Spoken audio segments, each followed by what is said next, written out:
I know it's a joint meeting, so. I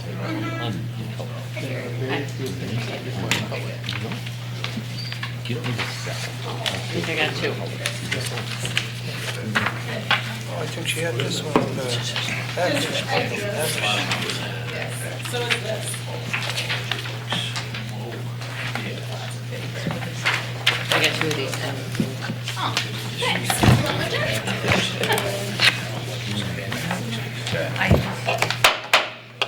All right, seeing at 6 o'clock, we will call the Board of Trustees to order. And Finance Committee will call to order and welcome. And roll call. Board, please. Okay, Sparks, Here. Sagami, Here. Ermeling, Take care. Feeny, Here. Maloney, Here. John, Here. and Ziegler. Here. And for Finance? Maloney, Here. Ermeling, Here. Bender, excused, Suka, Here. and Hager. Here. Are these finance meeting minutes? Okay. Yes. Looking for approval of the finance meeting minutes from August 19, 2019. Move to approve. Moved by Ermeling, second by I'll second. Sukup. On the discussion. All those in favor say aye. Aye. Not you. Opposed? So carried. Have Feeney's vote stricken from the record, please. Public comments? Anybody in the audience? Thank you for attending. Okay. Oh, this was actually from the joint meeting, so we need both the board and the finance committee to approve that. I stand corrected, sorry. All right. Two separate votes. I'd say. Yeah, I Move to know. approve minutes from the last joint Board and Finance Committee meeting. Move to approve. Motion by Zagami, Second. second by Feeny. On the question. Yes, on page 5, under minutes, the name, my name was Lee rather than Yi on there, so if there could be some changes to that, that would be greatly appreciated. Okay. Motion and a second with a correction. All in favor say aye. Aye. Opposed? Motion carried. Yeah, number 6, acknowledge August 2019 budget status, all funds. Motion to acknowledge. Motion to acknowledge by Ermeling, second by I'll second it. Yeager. On the discussion. All those in favor say aye. Aye. Those opposed? So carried. Item number 7, acknowledge Dave Phelps as being added to the Safer Fire Commission as a representative of the town of Weston. Move to acknowledge. Second. Motion by Maloney, second by John. On the question, all in favor say aye. Aye. Opposed? Motion carried. Review and discussion of 2020. Actually, Oh, I'm sorry. can we move this, the budget discussion down, because we have a couple other business items that we Good can address. idea. Good idea. Number 10 and 11 first, and then we can go back to 8 and 9, Okay. if that's okay with the board. Yep. Okay, item number 10, discussion and possible award of 2020 to 2022 assessor contract. Okay, so this was brought to the board last meeting, and it was, they recommended that it brought back to finance. So, what we have here is list of summaries of the people who bid, of the firms that bid on our request for proposal for assessor contract. One of the problems we had when we were calling and doing our research on the people that put in proposals for our contracts, we were a little concerned with the reality we got from cold letter. Since then, I did get a call from Accurate Appraisal, and we also have somebody here. They wanted to let me know and communicate to you that they did change things since they did work with cold letter. When they worked with cold letter, they had a single person looking at cold letter, and that person would go back to the office, hand the numbers off to somebody for data input. They said there was a miscommunication sometimes, and it was not working out well. Now they have a team assigned to municipalities, so you'll have about 3 people that when you call, you'll be able to get in contact with someone from your team. I also called them and Germantown. what the issues there, because as you remember with Germantown, the Department of Revenue had a disagreement with them, and they basically let you know that the main disagreement was in assessing egg land, and since then, it has been corrected. And also, I wanted to let you know that there is somebody here if he wants to add anything to that. Minute or two? Sure. Yep. State your name and address. Sure. Thanks for the time. My name is Jim Danielson from Accurate Appraisal. We're out of the Appleton area. As addressed, and I actually watched the last meeting, and I got that feedback. And we did have some issues in Corona Winter, and we did have some issues with the Department of Revenue. We went through a restructure about 3 years ago because it was concerning to me. We wanted to address those issues head on, own them. What's happened then, we've changed the structure, we've changed the operation.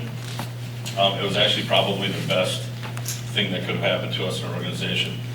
We completely turned things around. We actually have 8 more jobs than we had when we lost Corona Winter. We had lost Mosinee in an RFP process too. We did assessor there for about 10 years. We actually got them back after the 3-year loss. Part of what Jessica alluded to in the process was going to a team instead of the approach we had before. We went 100% digital as well. So we do everything on a tablet. It eliminates human error of data entry, different things like that, where somebody has to interpret what I wrote. So that's one thing that's nice. All of that data is live on our website as well. That's a benefit. You also don't have to pay for that. That's part of the contract. So I realize that we are a bit cheaper, but all of this is included. I know you're going through a changeover as far as software goes. That's all included in our proposal. Again, it's 100% digital. It's all online. You don't have to pay for that. I know Market Drive bought TC Win, which is what the current system is on. You're paying $800 for that currently right now. I don't know what Market Drive is going to charge you, but you also have to pay to get the data online, and that's included in our system. So we had some hiccups in the years. We've been in business 19 years. We have over 100 municipalities throughout the state. We concentrate on larger villages and cities. So we're very adept in large commercial bases as well. But again, that 3 years ago was probably the best thing that we could have ever done. We shored up everything. We have a quality review team. We hired a quality manager to make sure that we're doing everything we're supposed to be doing. Everything since then has really gone quite well. So thanks for the opportunity. If you have any questions, I can answer them.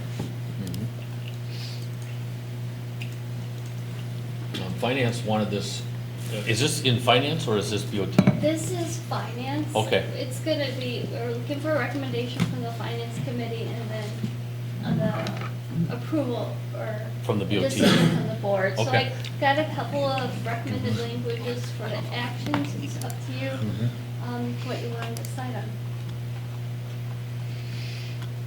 Do you have any questions for me? I don't. And thank you. I've got one question. Is Greg all Is digital he ready? needed anymore up here? Anybody have questions for him? Okay. Nope? Okay, thank you. Thanks for the Okay, time. you bet. Is Greg all digital? I know he used to have a lot of paper records as far as He assessment. still has, like, when he goes out to the job site, I believe he has his paper and then he comes back and he manually enters it. But I guess I cannot say for sure. I know he does have paper. The records here are digital, right? Yes, Yes. by state law, we're required to have everything digital. So we'd be looking for, I mean, this is discussion right now, but we'd be looking for a possible suggestion or an award from the finance first to bring it to the BOT. I also have the option of an interview. I know Right. it's a big decision with an assessor. Obviously, the main thing is communications and relationships. We don't we're not in direct communication with the taxpayer and the assessor. They have the relationships themselves. We always hear secondary feedback from the taxpayer. So we want to make sure we get the right person in there and make sure that everything Well, runs smoothly. I'm, as chair of the finance, I definitely pushed for, to get some bids. I know we all didn't agree, because we've very much enjoyed the relationship with our current assessor, especially on communication. But my comfort level is just to see some bids. And I'm actually quite pleased that he's in the middle. So, what I didn't want to see is, 2 or 3 bids way below, and we were paying top dollar or, excessive fees. So, I guess I was quite pleased. So that's my take. More discussion from the 3. Is there any concerns that Greg is the only assessor on staff at his location that, if something would happen to him, or is there a succession plan? Is there any backups? Like, what would happen? I have not been involved in those Okay. communications. I know back in 2014, when we went out for RFPs before, that was a top concern.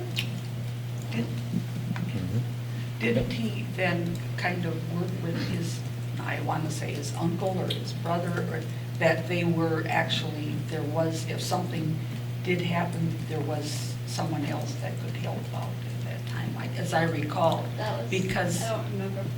because that was an issue, and I can remember it, and that was one of the things he came back with, that this is what, that was there. But I guess, well, I look at this and I have talked to some at Cornwall also. And I guess at this point in time, I would prefer that we stay with Greg Schmidt. And then at the end of this 3-year contract, go out again, and if we get good reports from accurate appraisal, Well, I would agree on, and this is still discussion here, but I just think it's prudent that it's a 3-year contract, that we should look at bids every 3 years. Well, We've right. gone quite a while with him, and like I said, we've enjoyed a great relationship, but I think we owe it to our citizens and the community to, every 3 years, to look at that. Well, that's what I'm saying, So, 3 yeah. years. So are you look putting at- that into a motion? I'm putting in a motion Okay. to recommend Gregory Schmidt for a 3-year contract. Okay. With what dollar amount? $37,800. And does that include the computer stuff? Are you saying that that's the dollar that he should include the computer stuff in his one price?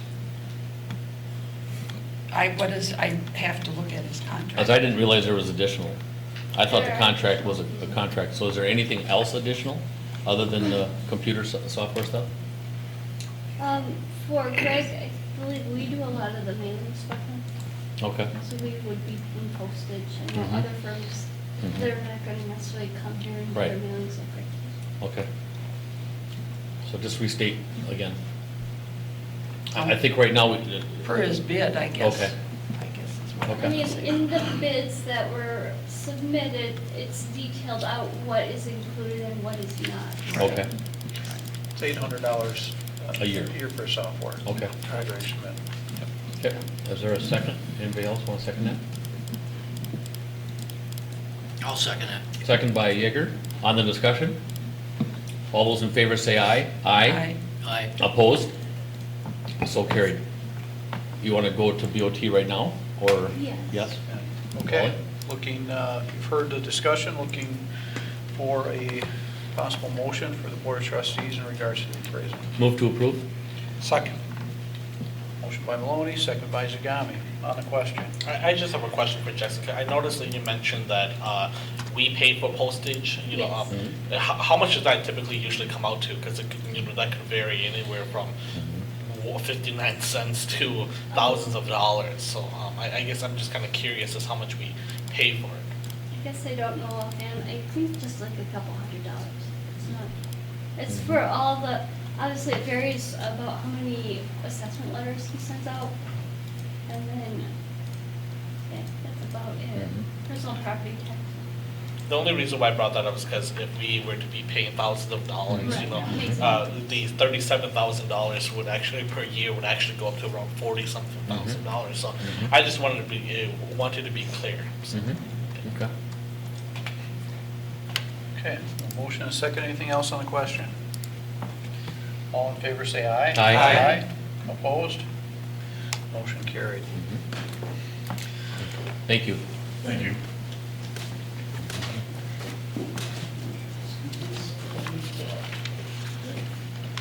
Want to take 11? Oh, I'm sorry, I was just watching that. Number 11, discussion and recommendation, acceptance of the 2018 audited financial statements. A second, I gotta find out where I'm at. I have a nice summary there that I did. Is there any questions on that summary or anything else that you saw when looking through the statements or the management letters that were emailed out? You know, they got a little bit late, but you should all have them available now.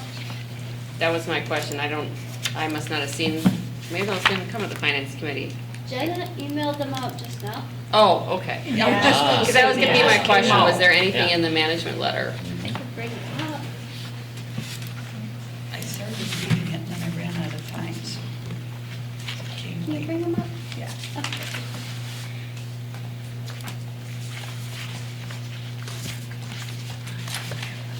Only read half of it.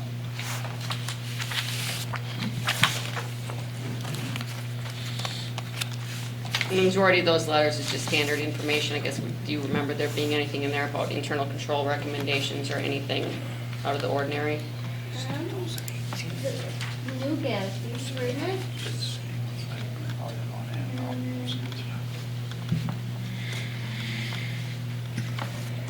I need to get out of here. I don't want to do that. I'm trying to think I read that part of it, but I didn't get on. Fund ba, oh yeah, they made a mark because the fund balance descriptions on my general ledger and our accounting software didn't match what was in my financial statements. And my argument there is that you're auditing my financial statements, and if I have everything categorized properly, nobody would be able to translate my accounting software to my financial statements unless they have a really good.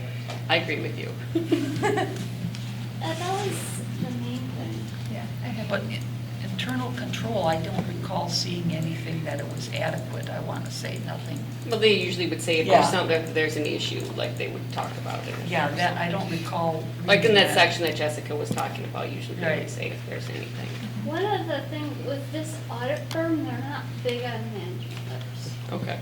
And good or bad, they're not there. How did it go with the new audit firm overall? I think it goes really well. They're out of here really fast. Good or bad. We're prepared though, which makes a huge difference. We give them all our work papers and then they come back with questions. We even have the financial statements done when they get here. There's a few changes with there's new Gatsby's with the life insurance and with WRS. And now next year, people are gonna notice a big change with the leases. Whether it's an operating lease or a capital lease, they're all gonna need to be accounted for. So that first statement that a lot of people look at has big numbers on it, it's gonna change again, and the leases are gonna be looking a little bit different. That's about it.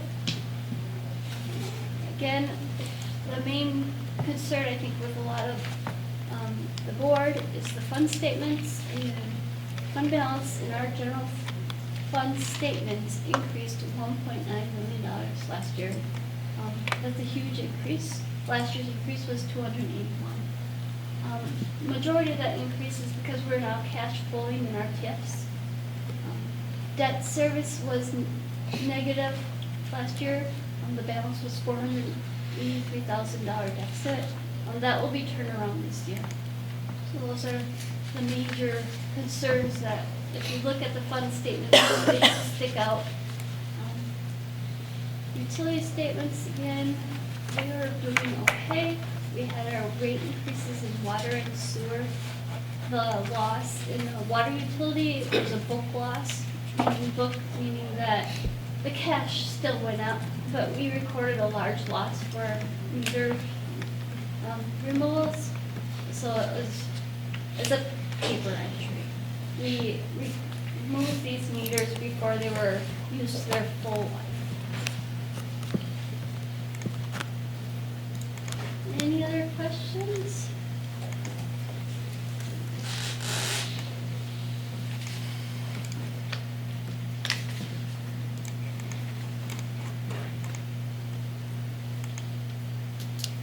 More discussion or recommendation?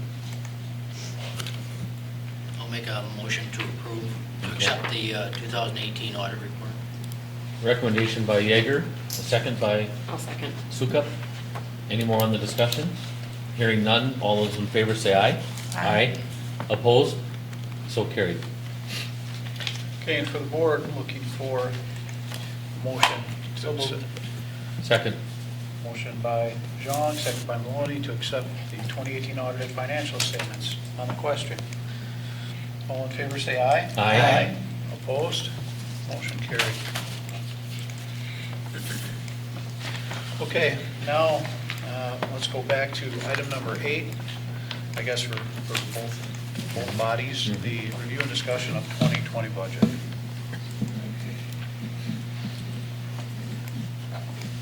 Okay, one of the things I wanted to start out again this time around is a reminder of our tax rate. The limitations that we have in raising revenues.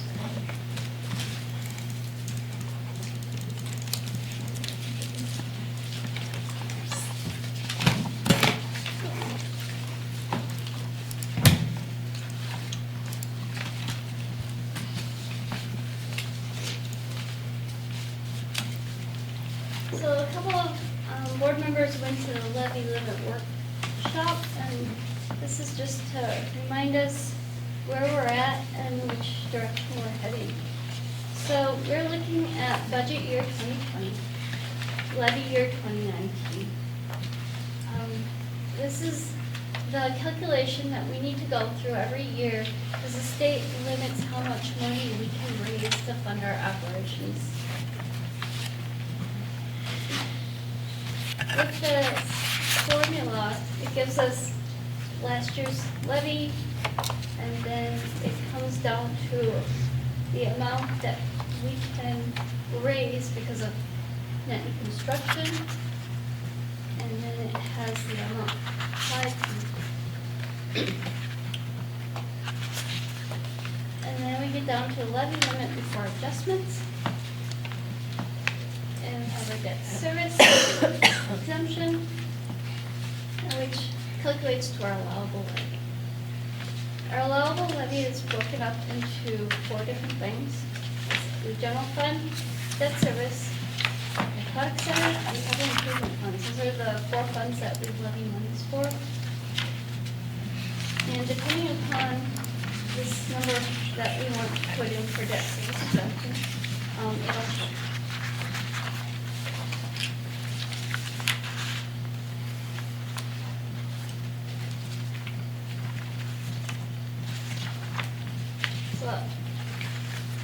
looking out and projecting from 2020 to 2022, we guesstimated, and we put some numbers in here. So for next year's budget, we're looking at applying $1.1 million for our debt service exemption with a max of 1.25 to be used the following year. Once we get up to our max of the debt service exemption, which needs to equal the amount of principal and interest payment out for GO debt. Currently, we're at 1.25. Once we get to the 1.25 million, the ability to raise revenue based on our general levy is going to be limited by our net new construction. Looking out at this forecast, in 2022, we are looking at being able to raise $64,000, assuming our net new construction is 1.25.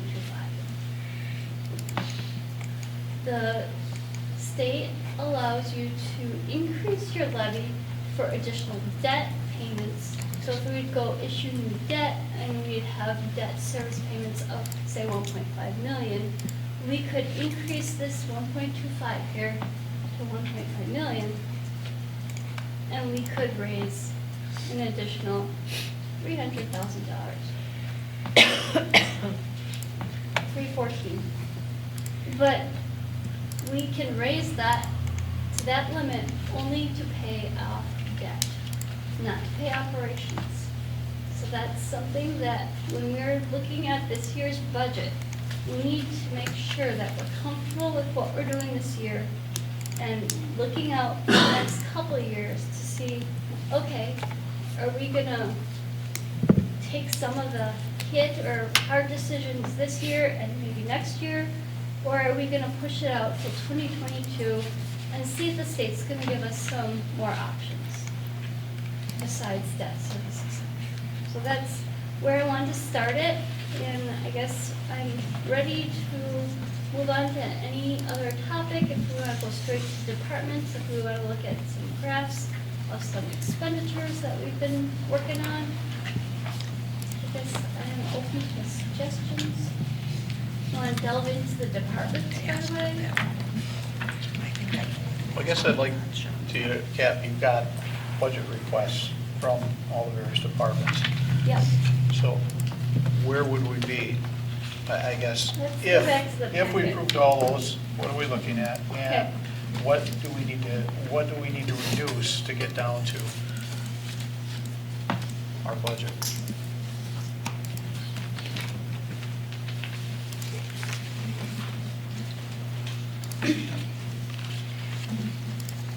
I guess my question too is what is the rate? And you catch Barb's and the rate. What is And the what rate? is- Yep. What would the rate be Okay, increased? so in the past, we've been raising about $300,000, and that's been about 30 cents. I cannot really tell you a good rate Well- until we get the other taxing jurisdictions in, because Right. our TIF increment determines the rate. So if we're gonna levy more, the increment's gonna go up, so that's gonna even multiply the rate even higher. So right now, my recommendation would be no more than about 30 cents, and that's about 300,000 or a little bit less. Because I was gonna say, That's what we've been what doing. rate increase are we comfortable with? Right. And what does that give us to put in our budget? I guess, I mean, I can say, okay, I think these are all great, Mhm. but if it's gonna make it 50 cents, I'm not so You great have at to that. remember the state is controlling us. I know, We- but I'm we just- cannot, we're I not know. gonna be raising it that much. And if we do raise it this much this year, or so much this year, next year, we're gonna be very limited. It's gonna be what? Very Limited. limited. Okay. Well, yeah, I'm hoping that we could, but I just was kind of wondering what is our projected and what do we, and if we do, now I know that some of our debt is falling off.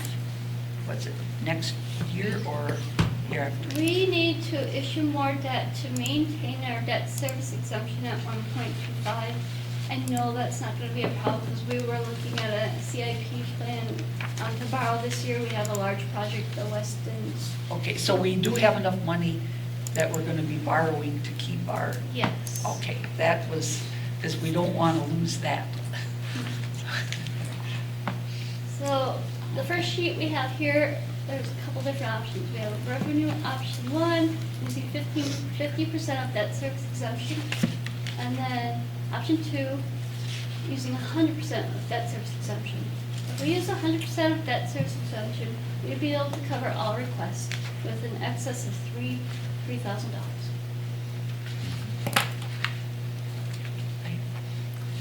I'll be honest, I have a problem with putting all our eggs in one basket.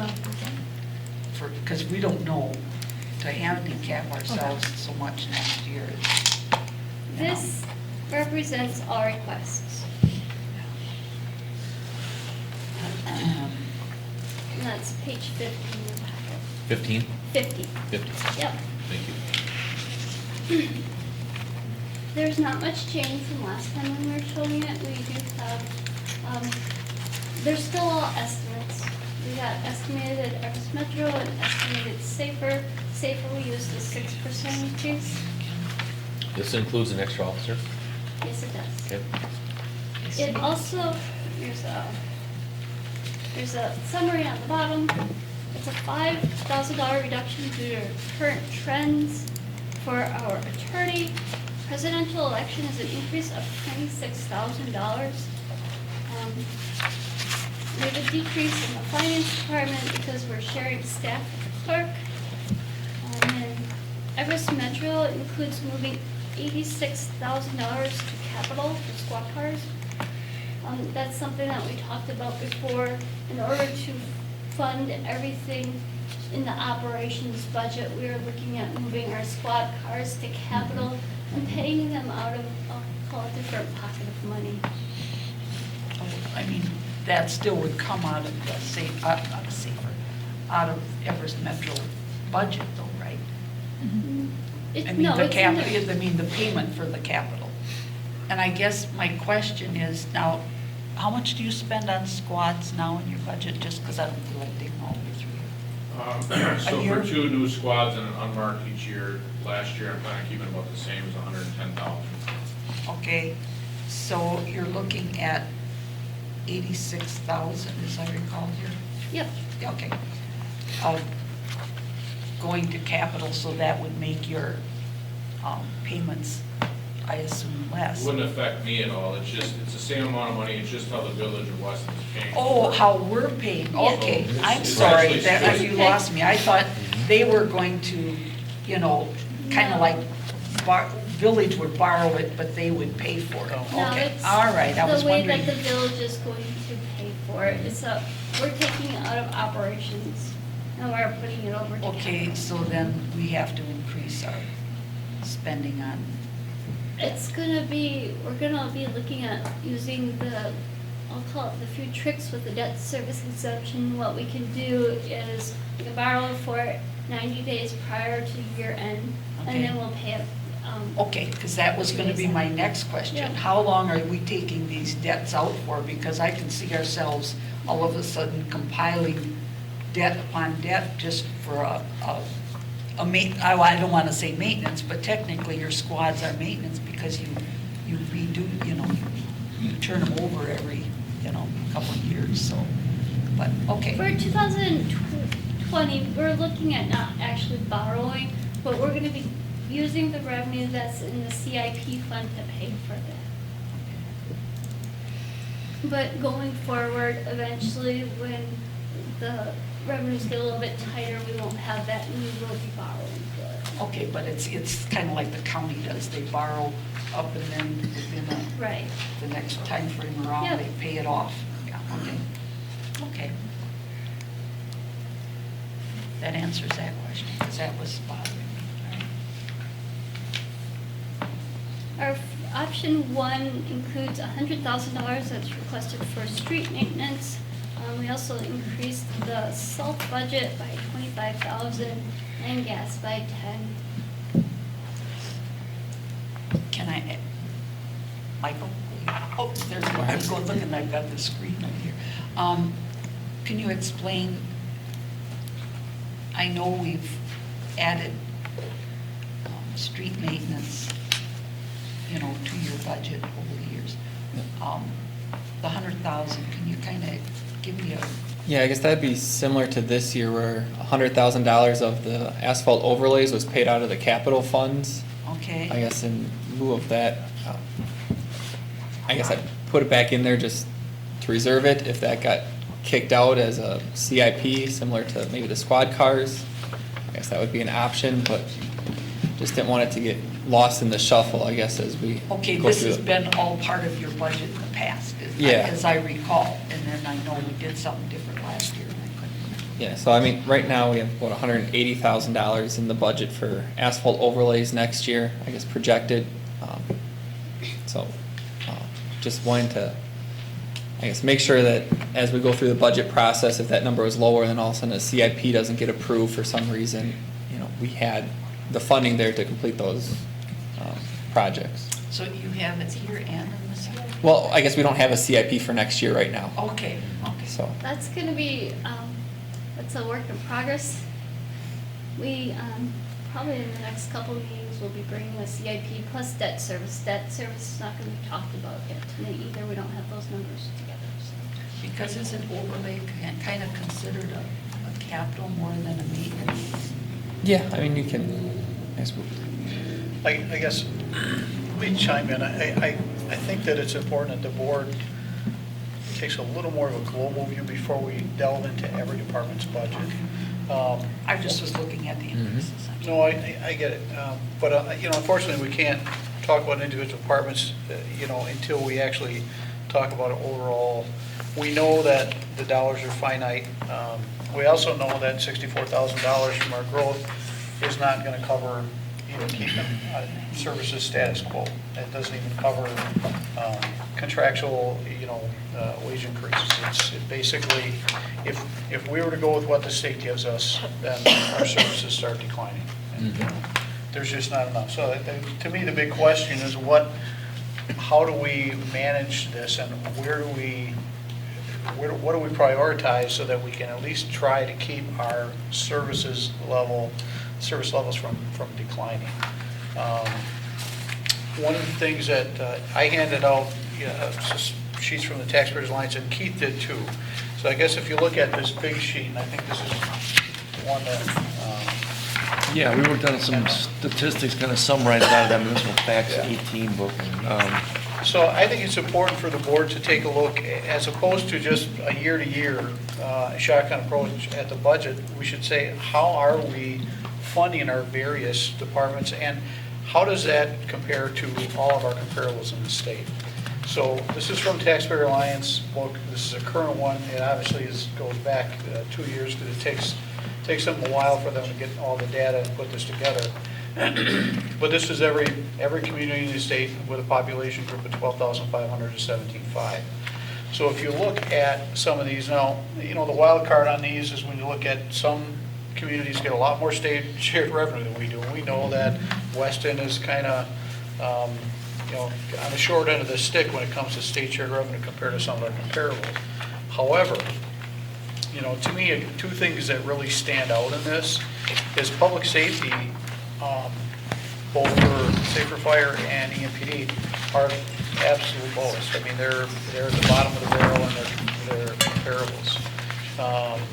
Some of these, if you look at just at the police spending per capita, the only ones that are lower don't have full-time police departments, and that's Elwes, Bellevue, and what was the other one? Okay. Because they're covered by Brown County, they don't have their own departments, they just have like a service officer that works and does nuisance stuff. So Eversmith is in the bottom, and if you look at where Safer is at, for our fire, it's gone down a lot since they went to Safer from when the village had a department. It's been drastically reduced. I think two takeaways from that is, looking at, first of all, we're getting a great deal by having consolidated services, which will lead into one of the next topics after we get through the budget is I would like to see further consolidation with other communities at least reaching out. And I think Public Works would be a great place to start with that. Capital equipment expenditures are huge, and there's a lot of duplication there. So if we can combine with one or two or three of our neighbors, I think it would help us to lower our overall costs and maintain our service level. Unfortunately, with the way the state basically balances their budget off the municipalities, they look good, we don't raise taxes, but yet they push it down, the pain down to all the municipalities. So when we talk about how do we maintain services, we have to look at things like the debt service exemption. It's the only way that we can maintain service levels. And I think the community, by and large, everyone understands that one year to the next, everything costs a little more. What we buy, what we purchase, where we go, it doesn't stay stagnant. So if we need to have, I think, as being responsible leaders of the community and in charge of what we provide service. That's what we do. That's our sole purpose of being here, is to provide services to the municipality And we need to do that as economically feasible as possible. So I don't think anybody wants to see their services decline, so how do we try to balance this? I think the consolidated effort is really, I think that's our due diligence to try and explore those areas where we can help save some funds, lower those costs when you look at what our current comparables are. But we also have to maintain. So we're going to have to use some of those tools that you have to be able to raise the levy enough to maintain our service level. And then hopefully adequately explain that and educate the community on this is where we're at. The other aspect of it, it's easy to see things. You can see parks, you can see roads. You can't see a service per se. So when you get, especially to public safety, you can't see what a level of service is. So it makes it a little harder, and I think sometimes that's hard for the community to comprehend. But when you look at our staffing level and all the area departments are staffed much lower than we are, or staffed much higher than we are, and the public safety front makes it challenging. And public safety is usually about at least 60% of overall budget. That's the biggest expense. That's probably one of the most important things we do. The top three, hands down, police, fire, ambulance, and roads. I mean, that's where the bulk of people's money goes to. So keeping that in mind, how do we take what we have and try to maintain our service level? Services have been falling. You can't see it. I mean, we can see the roads that we maintain every year. You can't see where police is. You can't see where fire is. And I guess I'd like to hear from, both of the chiefs to say what has the impact been? We have joint departments. We know it saves some money. But what's the impact on the service level? Because it's really hard to quantify. Chief Schultz. Well, as I've mentioned in the past, at board meetings, unfortunately, the first things to go, which is a consensus amongst other police departments, are the things that are community service oriented. Like our National Night Out that we did this year was a great success. A lot of people showed up, a really good feel-good thing for the community. Our community service officer put in a ton of time into that. Halfway through it, we were running into all the staffing issues. I had to pull her from her duties to take calls. The other half of her time is working investigations due to not having enough staff in our detective bureau. As we've discussed, there was nuisance-related issues that the village had brought forward to EMPD that unfortunately did not even make my priority list. So those types of things have to fall. We all know the drug problem that's occurring, not only here, but nationally. We have a joint drug task force here in the county that probably should be 3 times the size, but we have one officer that goes to that, the Special Investigative Unit. They do a phenomenal job. Our officer was the one that solely did the meth lab that we took down on Camp Phillips this summer, on 4th of July weekend. I had to pull him out of the drug unit to take calls. So our priorities are responding to emergencies, number one, and all the other stuff takes a backseat to that. And the violent crime, whether it's home invasions, shootings, our burglaries, those types of things are our priority, and we need to put most of our resources to get those addressed. Then everything else below that suffers. So that's been the balancing act we've been trying to do is backfill patrol to stay on top of the calls for service.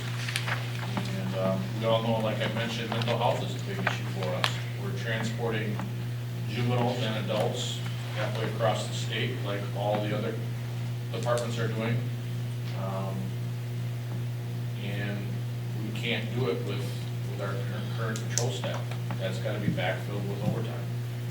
So I guess to answer your question, it's there's been discussions on officers per capita and comparisons, and know, my opinion is stats are stats. You can look at them and make your own decisions on where we rank, but ultimately, it comes down to what level of service each municipality that we serve wants for their community.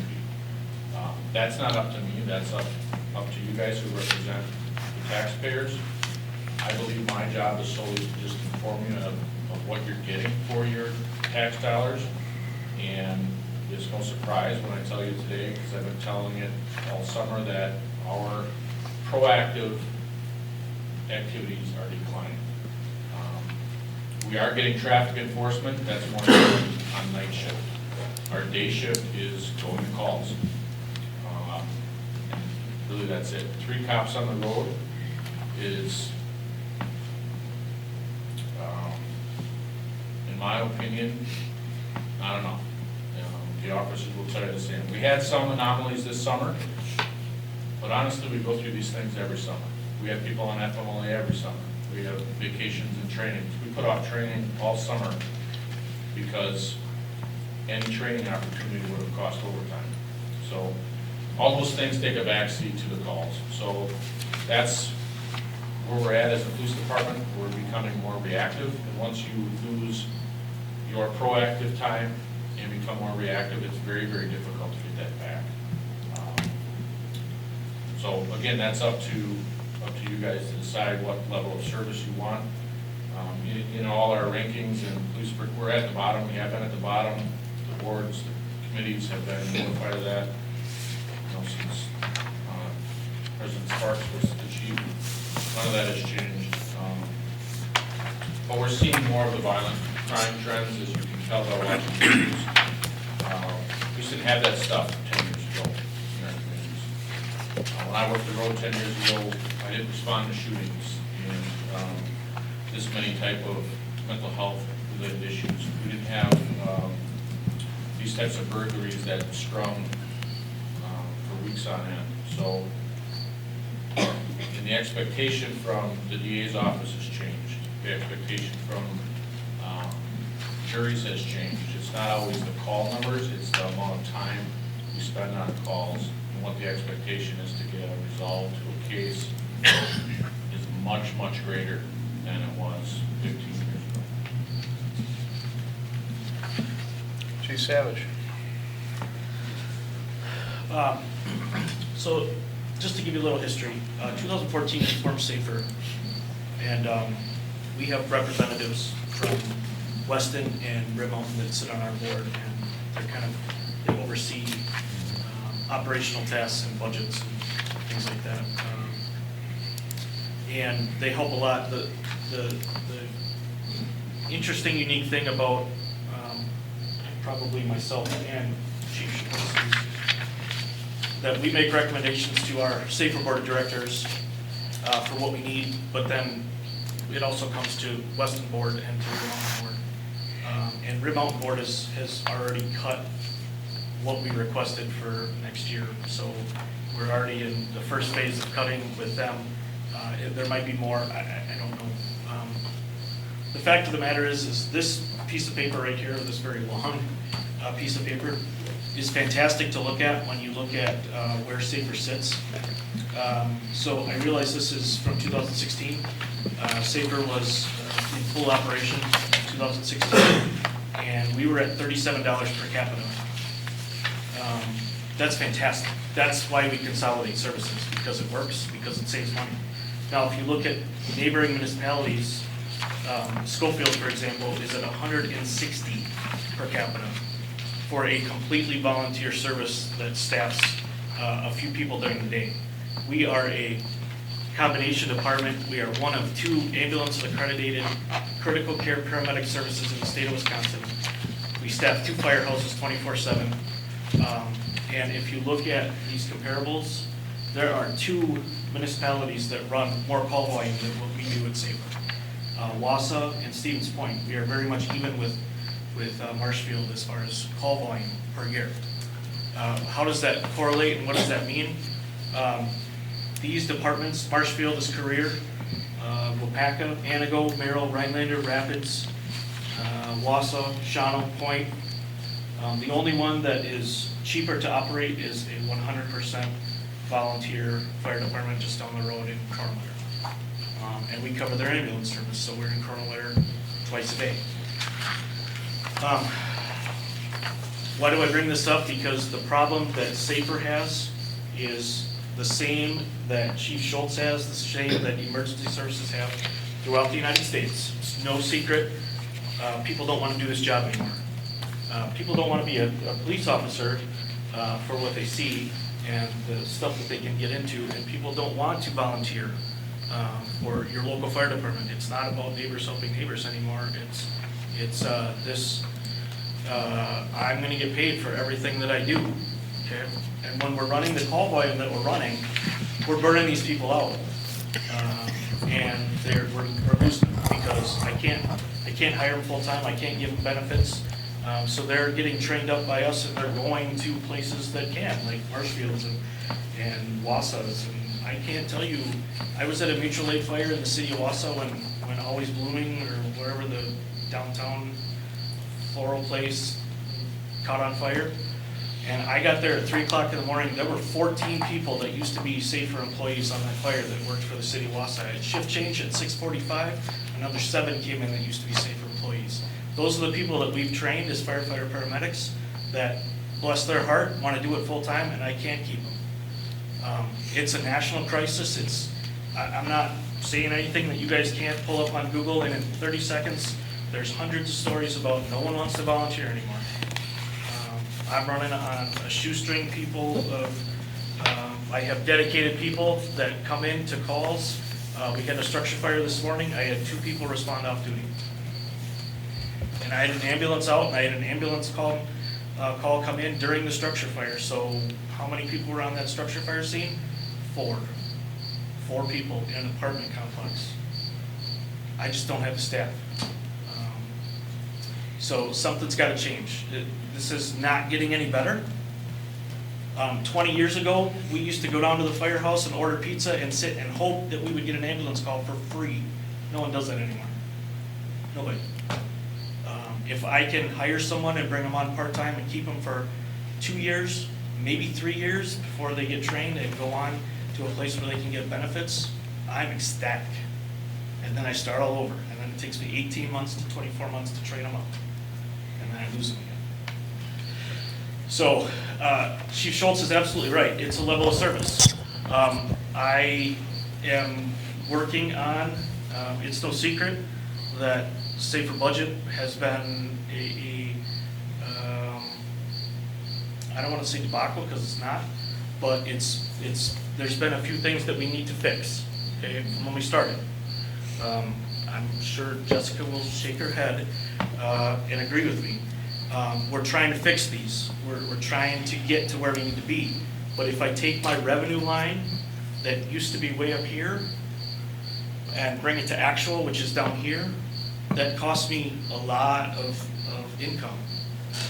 So now I'm budgeting actual, which is where I should have been in the first place.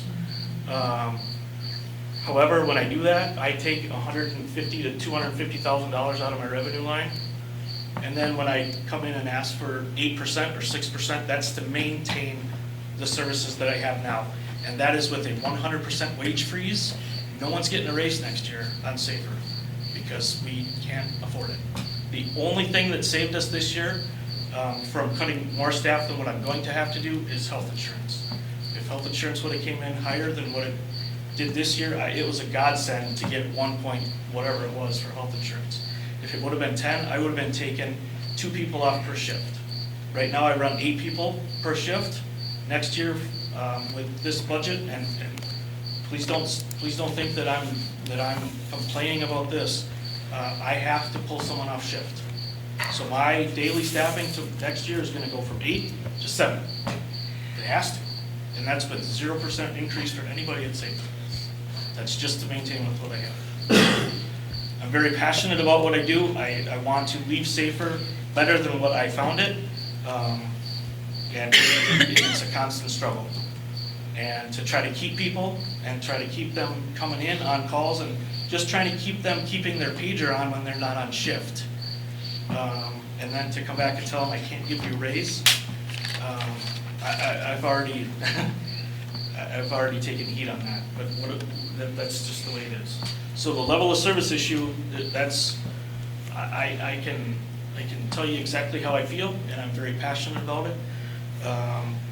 But at the end of the day, I completely 100% understand the handcuffs and the issues that we have in funding at the state level, all the way down to us. It's a trickle-down theory, and I 100% understand it. I'm just telling you where we're at. This is,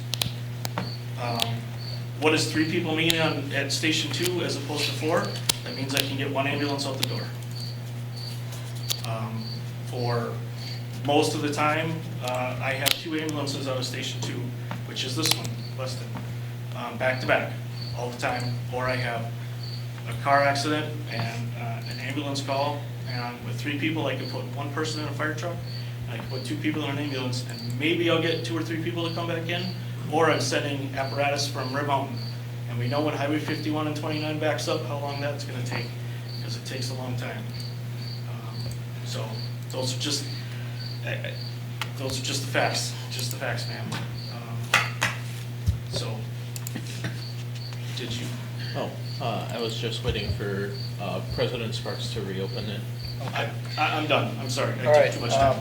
well, we'll get to questions. I guess I just got a couple comments. Number one, I'm going to say for board, so is Trustee Maloney. I'm not sure how it got to where it's at, but it has to be accurate. We can't have overinflated revenues and underinflated expenses. It has to be accurate. I realize it started off on a bad note, and when it was initially put together, it wasn't accurate, but it has to be. So, it's really difficult for the Safer Board or Village Board, or even the town of, the town board, to be able to put coherent budgets and accurate budgets together unless we have that information. So, this has to be accurate. People have to put all the legitimate numbers in there, and if that shows a service decline, well, so be it. At least we're working from an informed perspective, and there's no surprises at the end of the year. So, I know I'd asked for 3 years worth of information. I want to kind of look back and see what the historical issues are, and I'm sure you and I will sit down and have a discussion about it, but that has to get fixed. We cannot budget from numbers that aren't accurate. I guess I would like all the trustees, and I'll open this up to questions for anybody, other trustees or anybody on finance to the 2 chiefs, but I would just ask you to look at this page 3 on this really wide handout. Because this kind of shows where our spending per capita, but more importantly, it shows kind of how we rank on where we spend. So if you look on the bottom, it says it's ranked number 1, so your lowest number being the highest expense, to 22 being the lowest. So there's 22 municipalities falling into our population range. So if we look at our general categories, you can start off, well, let's go right to the very end when it says municipal levy per capita. Village is number 19. So there's only 3 that are actually cheaper or lower for citizens than the Village of Weston. They rank number 19. And then going right to left, fire and ambulance ranks 20. That means there's only 2 fire department ambulance services within all our comparables that are actually cheaper than Weston. You go to police, they're number 20, which means there are 2 cheaper, and those 2 cheaper are Alouez and Bellevue, which are covered by Brown County Sheriff's Department. They do not have their own full-time police department. So they're actually at, Weston's at the very bottom, Everest Metro is. Street department, that's the 4th highest. So for per capita spends, compared to our communities, there's only 3 communities that spend more on their budget per capita than the Village of Weston. General government, right in the middle, so to speak, number 14. So there's 13 that are more expensive, and there's 7 down below it that are cheaper. Equalized value, we're in the middle, we're number 12, and our population is kind of right in the middle there.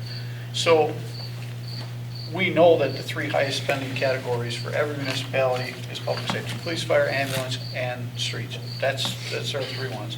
So So the question for the board is, as we look at the 2020 budget and, obviously down in the future, is this representative of where the board is on priorities?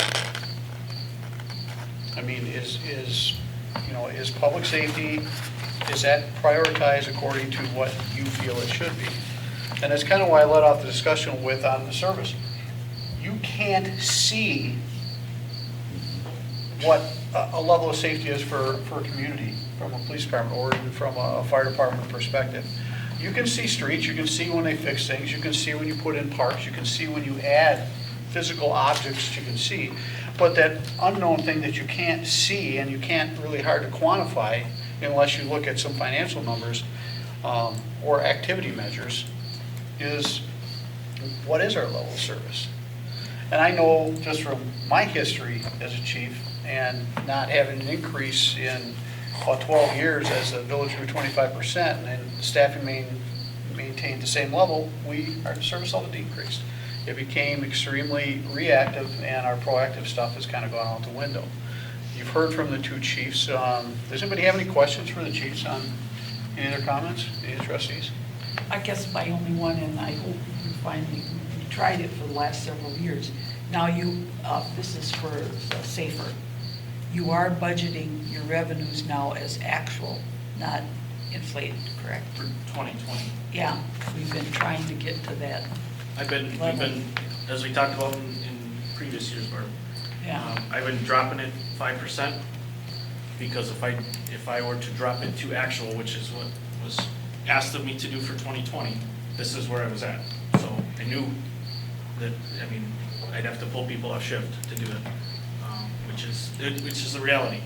My hope is we get through 2020, and this is what I've told my staff. We get through 2020, we bite the bullet, it sucks, there's no other way to put it, and 2021 it gets better. Well, that's what we were hoping each year that it was going to, and it just didn't, so. Well, the problem with taking a 5%, it doesn't solve it. And we just went through and we paid off the debt. We had an agreement with the town of Red Mountain. We paid off that previous debt. That can't happen again. So yes, 2020 a hit? Absolutely. But it has to get turned around. We have to do that before we can actually move forward. Just a question, is it up to us only, or is the Red Mountain has to increase it also? They only agreed to increase that. If they don't increase it, then what? According to, if I heard you correctly, you said they already dropped part of your budget? Yep, so at the last Safer Board of Directors meeting, it was proposed 8%. And 8% would have basically gave me status quo with no raises, which was fine. Actually, that's not true. Yeah, actually, it was a 20%. It was actually increase. 21%. Well, It was listed as Overall, 16. The Safer Board Yep. said we're going Correct. to get it down to 8. Town of Red Mountain Yep. met, and they said 6% Yep. is all. So that we I held it at 9 last year, and then this year, we proposed at Safer Board to go to an 8, and the town of Red Mountain went to a 6. correct. So Yep. I came and said, I need 16 point whatever it was. And then at the end of the Safer Board of Directors meeting, we agreed on 8, which is what I took to both boards. And then at Red Mountain's board, they said, no, we're not gonna do 8, we're gonna do 6. So, and that's when I came back and to tell you that. Well, and, from, I guess, this board, probably the Red Mountain board, the inaccurate budgeting from the past, it's hard to handle large increases from a year-to-year perspective. I get that, and that's why, is 2020 going to be painful? Probably. Can we turn this around and fund a level that I think the community is comfortable with, and this board and finance committee are comfortable with? That's the challenge. And I don't want, it's real easy to say there's winners and losers in a budget discussion, and I don't want anybody's staff. We have a fantastic staff on all our departments. And I don't want anyone to feel slighted, well, they're pushing, they want more for PD, or they want more for safe, or, I don't want anybody feeling like, well, what about us? It's not about the employees. It is about allocating what we have to spend and trying to maintain a service level that we think is appropriate.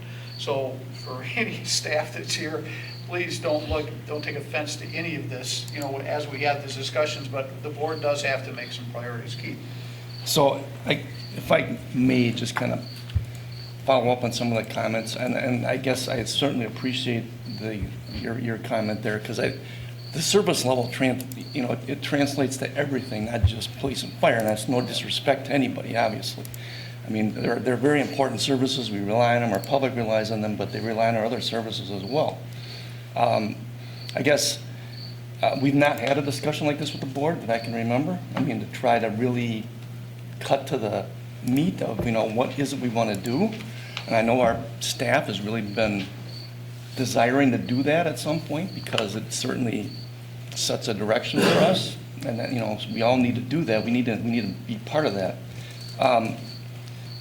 I guess a couple things on the statistics that were put in front of you. We took out of the municipal facts book those statistics for those four highest general expenditure categories plus the general revenues.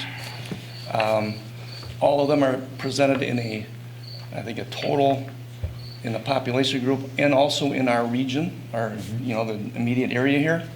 I guess if you go back and you look at the introductory comments, and I know that you all probably have not had the benefit of looking at the municipal facts book, but it does point out that there are differences and there's reasons for differences they need to cut into, and I think both chiefs have spoken to that a little bit. The one that I know that we have talked about in the past is where the per capita statistic for street maintenance probably isn't a very good one to look at, because when you take our population category and also the region, we're like third lowest in spending per mile. So it's miles of street you have to take care of, and that's not just for the sake of argument, but just to point out that there are things that maybe are behind the statistics. So the only other thing I'll say is I think one of the numbers got left out on the total funds category on the first page. Somehow we had a little glitch in printing this out, but that Whitefish Bay total levy, I think, is ranked number 5. So I apologize for that. But these were intended to be, put out there for your review, and certainly should spark some discussion, I hope, as it is. And I guess discussion of what our priorities are, and I think that maybe tie in with the original discussion that Jessica put out there is that as we use up that debt service exemption, we're at the point we are going to start having to reduce services, reduce sources of expenditure unless something miraculous happens in Madison. I mean, the only other options are having a referendum to talk about increasing our tax levy. So what services we're going to continue to furnish, and some of our debt service discussion. We have needs, as we've talked about, not only for municipal facilities, but out in the public. So all this has to tie together, obviously, and I don't know, I guess just kind of chiming in with my 2 cents worth on this at this point. But we're here tonight to have a discussion, I guess. So, thank you. Nate's got his hand up, and I'd like to go second. So I'd just like to echo President Sparks's comments. This is not going to be easy for anyone. And I think that we absolutely have to address our public safety portion of the budget. One of the communities that I live in, they have 2 full-time officers Working. Yeah, and then 2 other part-time, and the amount of burnout from the 2 full-times is staggering. You can see it every time they walk in the door. And I've taken the time to get to know some of the Safer employees and Everest Metro employees, and even though morale is higher than I would have expected, and they take a great deal of pride in their work, you can also see that a lot of them are drained. As far as roads go, I think we need to continue to have that be one of the highest areas that we have to face. And Director Osterbrink, I know that you and I talked about the possibility of getting or what it would mean to the department to get an extra hand for parks, but I think that those two have to come before anything else.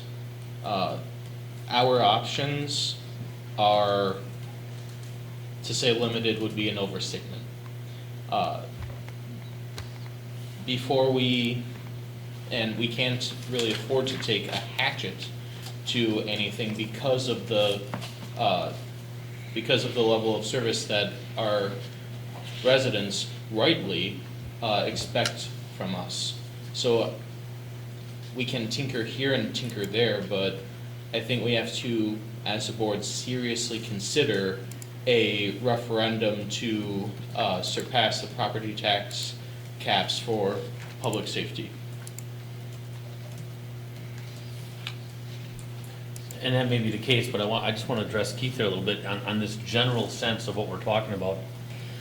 I'm going to try to keep this brief, John. So I'm good. okay. Everybody. And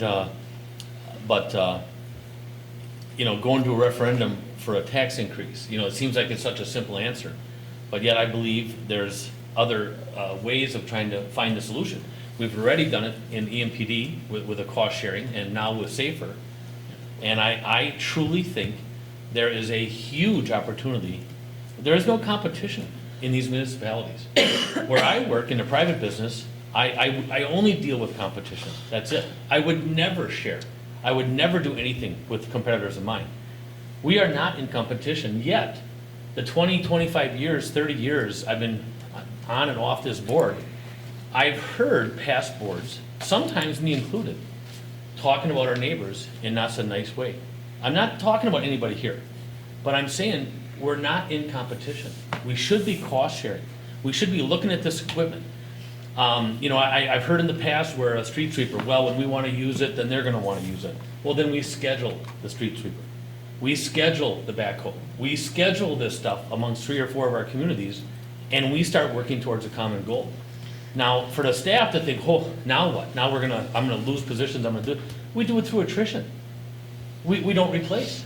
Everyone, we're handling it right now. That's what we did with the police department. Nobody lost their job, right? I don't think so. And I think actually the Chief Martin actually resigned to make that work.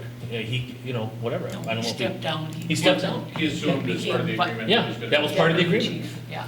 So, through attrition, we could handle the labor side of that, but boy, I'm telling you, I think that's a huge opportunity. And boy, wouldn't that be great to have more minds helping one another, in every one of these other departments that are out there. And I think we got a great staff. I would bet we would be leading in those categories, but I'm not gonna beat my chest and say that we're gonna be pounding our other communities. We need to work together. We travel the same streets, we go to the same schools, they churches, shopping, everything. Yet on this level, it's just so foreign. And I just think that's the only way we're gonna make this work. Instead of just saying, we're gonna raise taxes. It's not me to take your hand, it's Chief. Yeah. I just want to concur with Trustee Maloney.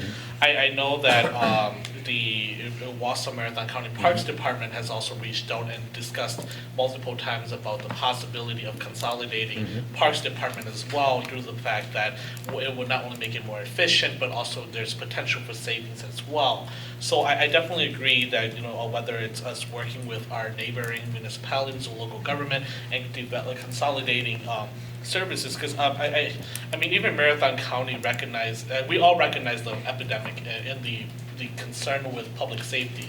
Marathon County 2 years ago had to pull out money from their own reserves to address this drug crisis, and I think we need to start also participating in this battle as well to address this. So we're concerned with public safety, and I'm deeply concerned with the amount of calls that are the type of calls that are coming up. I mean, in the last few weeks here, I know it's not in our municipality, but it was in Wausau where there was multiple shootings that occurred. I mean, it's not that much different from Weston here. That could transition eventually to Weston here. I want us to be proactive to address these issues rather than us being reactive. And, I would hate for someone to lose their life in Weston here, and we take the, and it's because we would be reactive rather than proactive. I think that's where my priority would be, is public safety currently at this moment here. I agree with the need to maintain good services with the street maintenance and public works, but we also need to really look at the seriousness of public safety at this moment here. I do agree with Trustee Maloney and Trustee Zhang. I guess where my mind was at is, yes, we should absolutely be cost sharing and working with our or the other municipalities in the area. We're by far the biggest one, and we should be continuing to exist and strengthen those relationships that we already have. When Trustee Zhang and I went through high school, there was no difference between a Schofield kid and a Rothschild kid and a Weston kid. We're all Everest kids. And I think we should think of our communities that way. When I said that we should seriously consider a referendum, I do believe that, but that would be after other options are exhausted, because we don't know how much that would save off the bat and how much money we would need in order to maintain the same level of services. So I just wanted to clarify that for everyone. Barb? Yeah, I guess, like you said, talking about combining services and working with, and I know that you and Mark, when you first came on board, had kind of touched base with some of the other municipalities, but I guess that's the thing I think that we're gonna have to, if we want this to happen, we're gonna have to start talking to these municipalities, because, and not necessarily, I don't know if say the street departments or the park departments or the whoever, and I would love to see Madison County take over some of our parks, and that we would do a joint thing, but anyway, I think if we want this to move forward, we're going to have to start going out there and talking to these other municipalities seriously to find out, because it sounds so good, to say, yes, street sweeper, we should be able to, schedule it, and that should be able to work.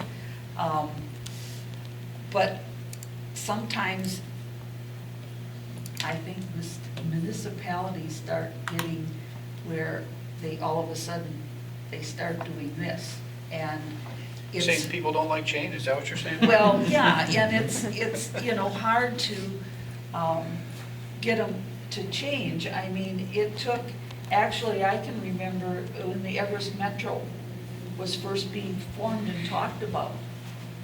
Gary Martin came in one day and he was just so mad. He said, it's all politics. And basically, I said to him, well, does Weston want to have more people than Schofield? And he said, yeah. And I says, there's your problem. He went back and they did it equal, and it came to fruition. And that almost did not happen. And actually, over the years, a lot of this board has said, why should Schofield have equal representation? We spend more money than they do, but their equalized value, their taxpayers are paying equal. Well, I'm glad you brought that up, because having sat in the chief's chair at Everest Metro and having equal representation and going to board meetings and or going to, joint finance committee meetings and having people say, well, we pay 70-some% of the budget, so that starts with us as trustees. Check your ego at the door, because the only way it's gonna work, it doesn't matter how much a dollar amount is that we spend. What matters is, it's the same impact our budget as it is to Schofield, as it is to the town, as it is to Rothschild. And if we can't check our ego at the door, then it's not gonna work, you know? That was, Gary so- said, thank you. And I said, well, I know it's ego. Weston wants us, we're spending more, they want more, but they don't realize it's the equalized value that you're looking at, not the dollar amount. And, and it happened. So I maybe didn't do much, but I did do that one little thing. President Sparks. We had those talks with Mark McBain back in the 80s, when I was first on the town board. Robert Stavron and myself had talks with Sarah Campy, mayor of Schofield, and it all was politics. The boards would not unite. No. Yet Sarah would, and Bob and I would, but the boards would not. President Sparks and I met with some leaders, and maybe we should have told the board, but we decided not to. We didn't have to. Yet that didn't go over so well with this board. So it's I'm having a little hard time right now hearing everyone agreeing to this, and yet a year or 2 years ago it wasn't agreed on. Okay. I've sat in these meetings, and I've heard publicly past board members talk bad about Rothschild, talk bad about Schofield over and over and over again. I remember having a first discussion with Michael. You grew up in Rothschild. And when I realized he grew up in Rothschild, how could have he sat here in these staff meetings, knowing that he's got relation and family in Rothschild, for heaven's sakes, and listen to past board presidents talk like that? That has to change, period. Oh, yeah. And if it doesn't change at this level, then I would ask people not to run for these positions, because that's how important it is. We have to get along, we have to work with our community, with our neighbors. We're not gonna exist, period. It's a pretty simple deal. And when we don't check our egos at the door, when we're more worried about having our names on plaques and doing this and that, it's gonna be the downfall, period. Half the time, I think this entire community south of Wausau should be called Everest. Half the people don't even know where they live. I mean, I've seen Ace Hardware, or I should say before that, they grand opened and they asked Sarah Campy to come and do the ribbon. And here they are in Weston. I was shocked. They don't know. You call a lot of these businesses, so-and-so Dental, Schofield, really? You're in Weston? Oh, no. Nope, we're in Schofield. And just real quick, Go ahead. Barb, I'm done. to your point, there's a reason why I put this on the agenda, discussing intergovernmental cooperation opportunities. Because it is tied in with the budget, it is tied in with our fiscal responsibility in trying to maintain our service level for the best dollar we can. And yeah, Mark and I did meet, and just very informal, just, is there ways that we can work together? And what we should be doing, that's we're the elected officials. We should be having those conversations. It started with an informal, there was no quorum, we didn't violate anything, and we came back and told the board about it. And the fact that anybody was upset about that, I find absolutely ridiculous. If you've got cost savings ideas, then bring them up. If you know people in other communities, then talk to them. I've had discussions with Keith quite a bit on, I'd like to see us reach out and see if there's something we can do with our neighbors. We had a meeting last week, I think, or the week before. It was on a different topic, but it was Keith was there, I was there, Mayor Hone was there, and so was Mark Thuot, their Public Works Director from Schofield. We said, hey, what do you guys think about exploring this? And they seemed open to it. We haven't done it formally, but it has to start. And one thing, I went through the whole consolidation talks with Rothschild. And it started because the president of Rothschild said, what do you think about this? I was tasked with putting a lot of that together. I think you were on joint finance at the time, so you know what we went through. It made sense. It made financial sense, it made service sense. But one of the, I learned a lot from that. And one of the takeaways is that you can't drive it at the board level, because you've got to get the people who were in these positions and working on board. and that didn't happen. Yeah, I think it happened on our side. I don't know if it happened so much on Rothschild, because I don't think there was a lot of dialogue with staff before this was kind of explored. So for any consolidated effort to work, we need the rank and file people to start saying, hey, how can we do this? How will it work? Because you need the employees on board, then you need, the department heads, and then you need, the elected officials. So it has to start at a grassroots level, and we need to empower our employees and Keith Donner to give the authority, give the blessing to have staff start having those discussions. And then hopefully they become a little more formalized, and maybe we can put something together that is going to help at least maintain, if not increase our service level while keeping our costs hopefully flatlined or even saving money.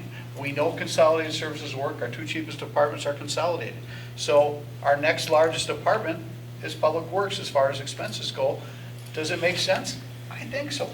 And I think we need to have those discussions. And, and I guess coming out of, when we're all done, I mean, what I would like to see is something formal from the board, directed to staff, say, Keith, start working on this, have the meetings. And if we have to form an ad hoc committee of trustees to be able to meet with the other elected officials, so be it. I'm sorry, what did I miss? No, he and then Okay. myself. I definitely agree with you. I would love to see the, I would be supportive of any decision by this board to encourage discussion about consolidating departments. I mean, just going back to the Parks Department, because that was the one I was working with. The mayor of Wausau I spoke with, when I was talking this was all informal discussion, spoke with the mayor of Wausau, who was supportive of the, Alderperson Peckman was the chair of the Wausau Parks and Recreation Committee, was also supportive. And Jamie Pauley was supportive of it. Both administrator and deputy administrator, Carger and Leonard were both supportive as well. So these are, you're definitely right, President Sparks, that we could be doing all these consolidating to hopefully save money, also provide better services as well. I would be supportive of this, and I think we're right about beginning discussions, and I think it starts from here. I guess, yeah, and my comment would be, and as I recall, Mark, it was some of the complaints I had received when we were hearing the rumors, but nobody had told the board what you were doing, and that was the issue. We didn't have to. I know you didn't have to, but it just, some of the members, it just. I know every one of those people for a long time. Well, I And know, it was- but I'm it not was- gonna argue we it, I'm talked- just, We talked for an hour about personal stuff. okay, And Mark, it's gonna take years to get that started, years. Yep. But, Some can of I- my proudest moments are sitting at the Safer Board when Wally and I are there, and Keith Leghan and Al and Jim, and to see Jessica and Jen and Keith there with Gayleen and with the finance department there, and just to watch some of that action go back and forth. They're popping answers, Mountain Finances, I don't know her name, who? Nicole. Nicole is answering, and boom, boom, boom, boom, boom. It's just firing. And nobody's saying, who's next? My turn. Whoop, whoop, whoop, whoop, whoop, whoop. They're all just adding to the conversation. And I'm telling you, I got goosebumps right now just thinking about it. It's pretty cool. It's a very neat thing. Chief, can I finish Mhm. can I finish my? Oh, sorry. Mark cut me off here. But I think as a board, I would recommend, as he had said, that we do a formal thing to get something going from the board, to get staff, to get some of the board members. I mean, I think board members are gonna have to work somewhat, in with this, but both Safer and Everest Metro actually got going because staff got together. It wasn't, they kept the politics out of it. And they went, and then they did meet after, they couldn't just, they met with like the administrator, I'm trying to think, did we have administrator when Metro was? I want to say no, but later on we did. But with Safer we did.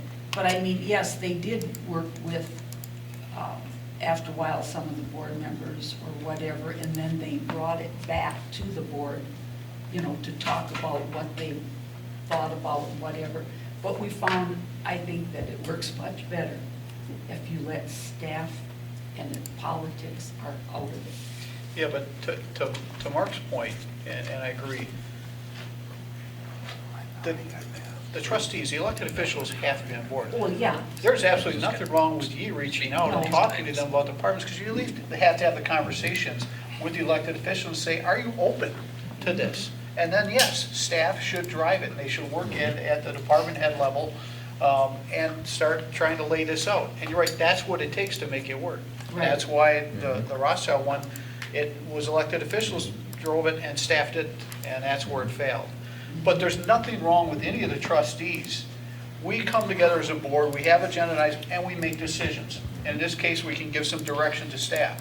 But there's nothing wrong with us talking to our neighbors and exploring it and working out the relationship. So we actually we know our counterparts in our neighboring communities. We have good discussions, we have dialogue, that's where it starts. We gotta build that level of trust, because it hasn't been good over the years. There has been, that's been said in this meeting. There's been, we've had former elected officials that talk bad about other communities. That can't happen. So, yeah, there's absolutely nothing wrong with you reaching out and talking to county administrators or people from Rothschild. There's nothing wrong with Mark and I reaching out with talking to people from Rothschild and Schofield. That's what we should be doing. That's why we're here. We're here to serve. And if we can provide a better service for the community because we want to work with our neighbors, well then, doggone it, that's what we should be doing. well, I've had a conversation for a long time with George Peterson over Safer, so if you want to start out with him again, I've had more conversations getting him to be interested in joining Safer.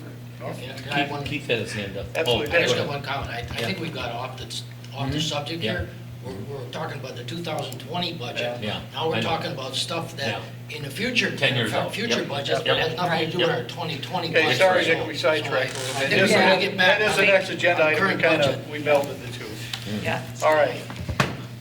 So I think it was good to have the conversation, at least, topically, before we dig into the budget.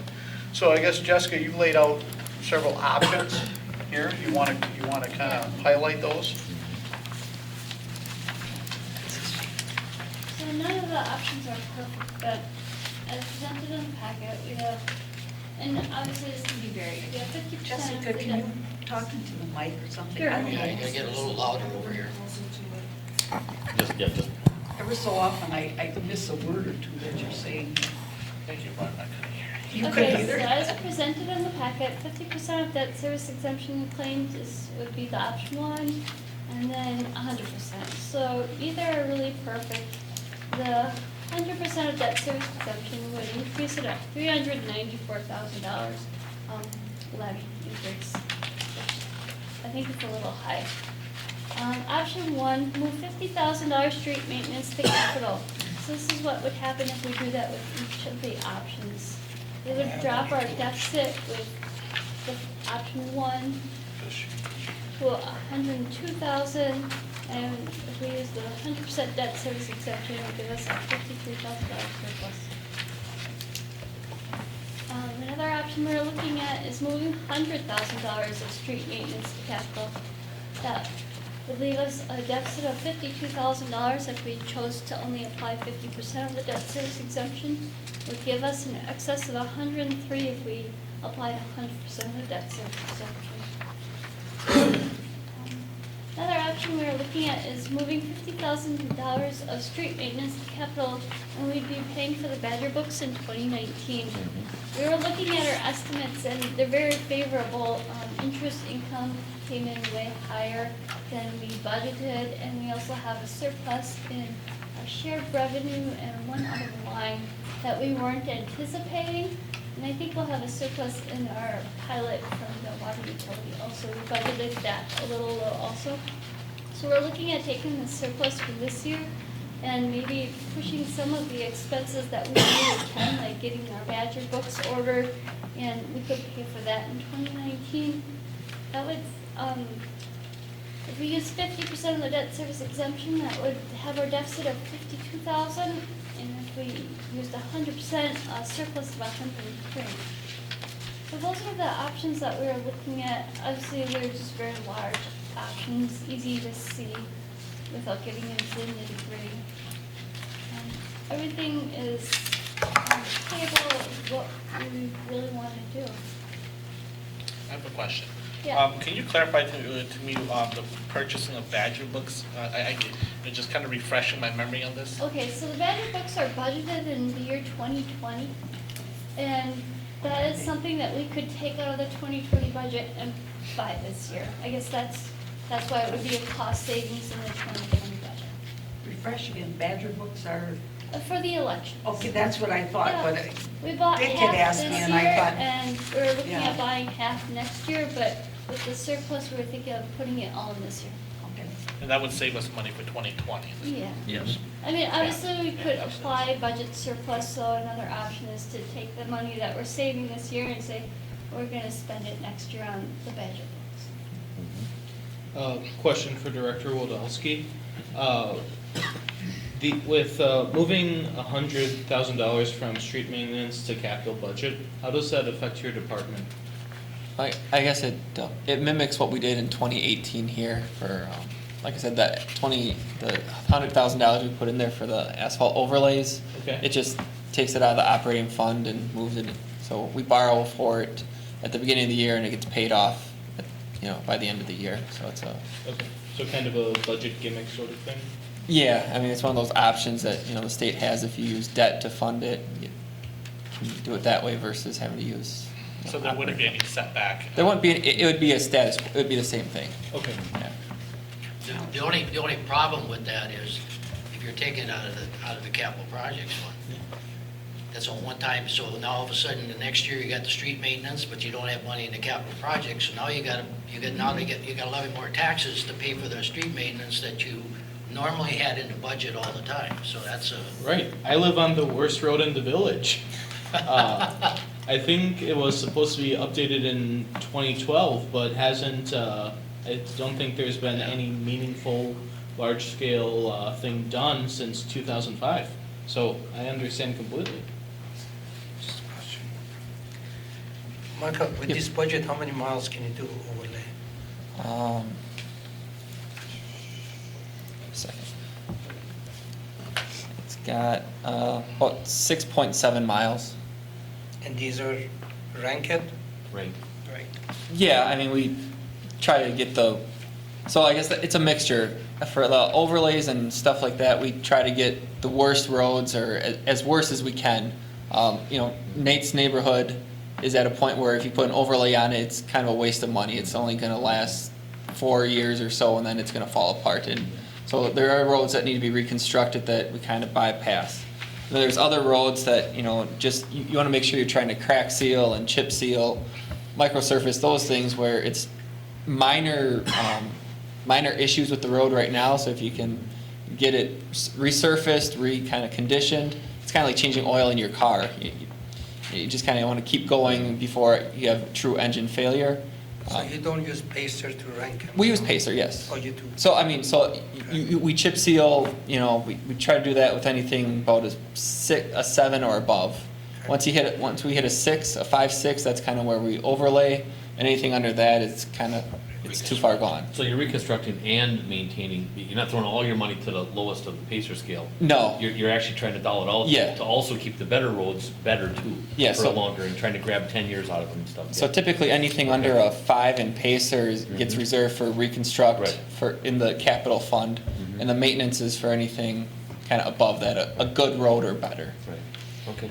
Thank you. Thank you.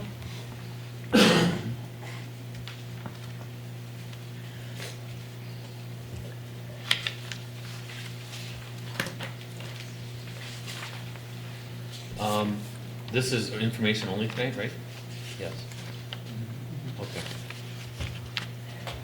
Unless you have any initial thoughts or directions that you want to, do you want to look at other We're looking things? for ideas, Mhm. direction. Yeah, we weren't too specific, but we were all over the board. Yeah. That's sure.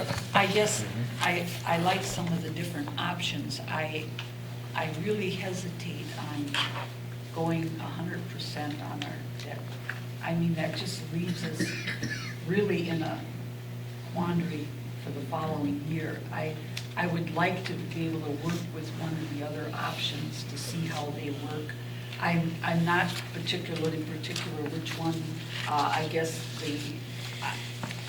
like Dick said, if you keep moving, well, that's like this year, you're putting the 100,000 back in the budget we took out last year and put it, so it's always hard, once you take it out, to get it back in again.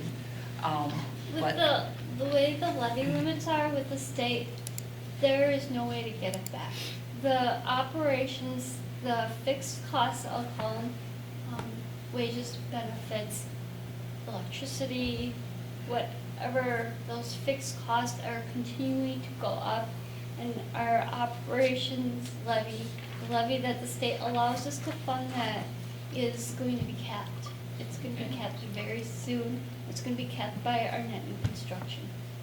So beyond that, whatever we want to increase or spend on, we will need to borrow for, or at Okay. least use the debt service exemption. so I guess then, so what you're saying is if we left this 100,000 in the general, We'd be moving it next year, I can guarantee you. oh, okay. All right. It's a game, when do we want to move it? It's a strategy. Okay, now, and you say we're just doing it for 1 year, so we're not, We're We're gonna be not- borrowing again next year for, well, I know, but you're doing the overlay this year, and we're borrowing for it, but we're paying it off the same year. that is an option that we can do. Last year, we had it all wrapped up in our note, so our 10-year note. I think eventually what we're gonna be looking at doing is exactly what you said, is having a certain number of one-time items that we will be borrowing for and paying it back in the next year. Okay, And then we will have our normal CIP plan, which will include everything 10 years plus. okay, well, my concern was, if you've got overlay, and we borrow, and we don't pay it back for how many years, and then we do that again, the overlay is wore out before we pay it off. And so I like the idea of the fact that we're paying it, the next, same year we borrow it, so, yeah, all right. Jessica, these options you gave us, that's all operational, and you separated capital out of that? Yes, we don't have any capital So- options that we are looking at. I guess what in specific are you looking at? Well, I mean, you've got different options, you're moving money to capital. My question is, for EMPD and SAFER, is the budget increases that you have in there, does that include capital? Not for EMPD, I already moved it. I Okay. moved the squad cars. Safer never, their capital's already out. I guess I think it's important for the board to see capital expenditures for, We were gonna The look at that departments with the CIP program. We didn't get anything together for the capital projects yet. okay, I guess the next meeting, I'd like to Yep, see the we'll get capital. the CIP and the debt service, because debt service isn't ready yet either. So, I guess to Keith and Jessica, what are you looking for? I mean, we had a lot of discussion. So, I mean, are you looking to get it down to a certain amount? Are you looking at what these options are? Or are you looking for, do you want the board to come in and say, here's where we want, cut this department, pay this department? I mean, what are you looking at now? I know we're not going to finalize the budget tonight, or probably even close to it, but what direction are you looking Oh, for? Keith, you want to go? Just anything glaring from us? I think that would be the Right. main thing for Yeah. tonight, is any initial reactions to it, and we can then work on other options if you like. I suppose I need guess- to, I'm sure, so I anyway. was looking also on what's your comfort level in applying the debt service exemption? We have up to a certain dollar amount. Do we want to try to stay within 1.1 million, or do we want to go up higher than that, closer to the 1.25? I mean, this is our free money, this is money we have to use with whatever we want, but it's capped at 1.2, and we're not using it all right now. So we have a little bit of flexibility for But if we use it all this year, what is the impact to next year? Next year, it is going to be, let me see, Next year, we have to find lots of things that we can, $64,000. Well, that's why I And that's would why not we're be trying happy to with 100%. Ease the pain over a couple of 50 years and maybe. really prioritize. Percent. Practice. 50% maybe. Well, I'm not in favor of using it all in one Yeah, year, because yeah. you never know what the next year brings. Exactly. So it has to be incremental. So we'll probably look at trying to, I guess we're looking at prioritization, definitely advice and guidance from the board on how to prioritize. Obviously, moving street maintenance is a good option. Do we want to move $100,000? Do we want to keep the request as is? Or are we gonna, I guess, reduce or modify the amount that's requested that's going to capital? And that could be a different discussion. Maybe just say, take $100,000 out now, and we'll talk about the amount that we're doing when we talk about capital. I wouldn't have a problem taking that 100, because you said if we don't do it this year, we're doing it next year.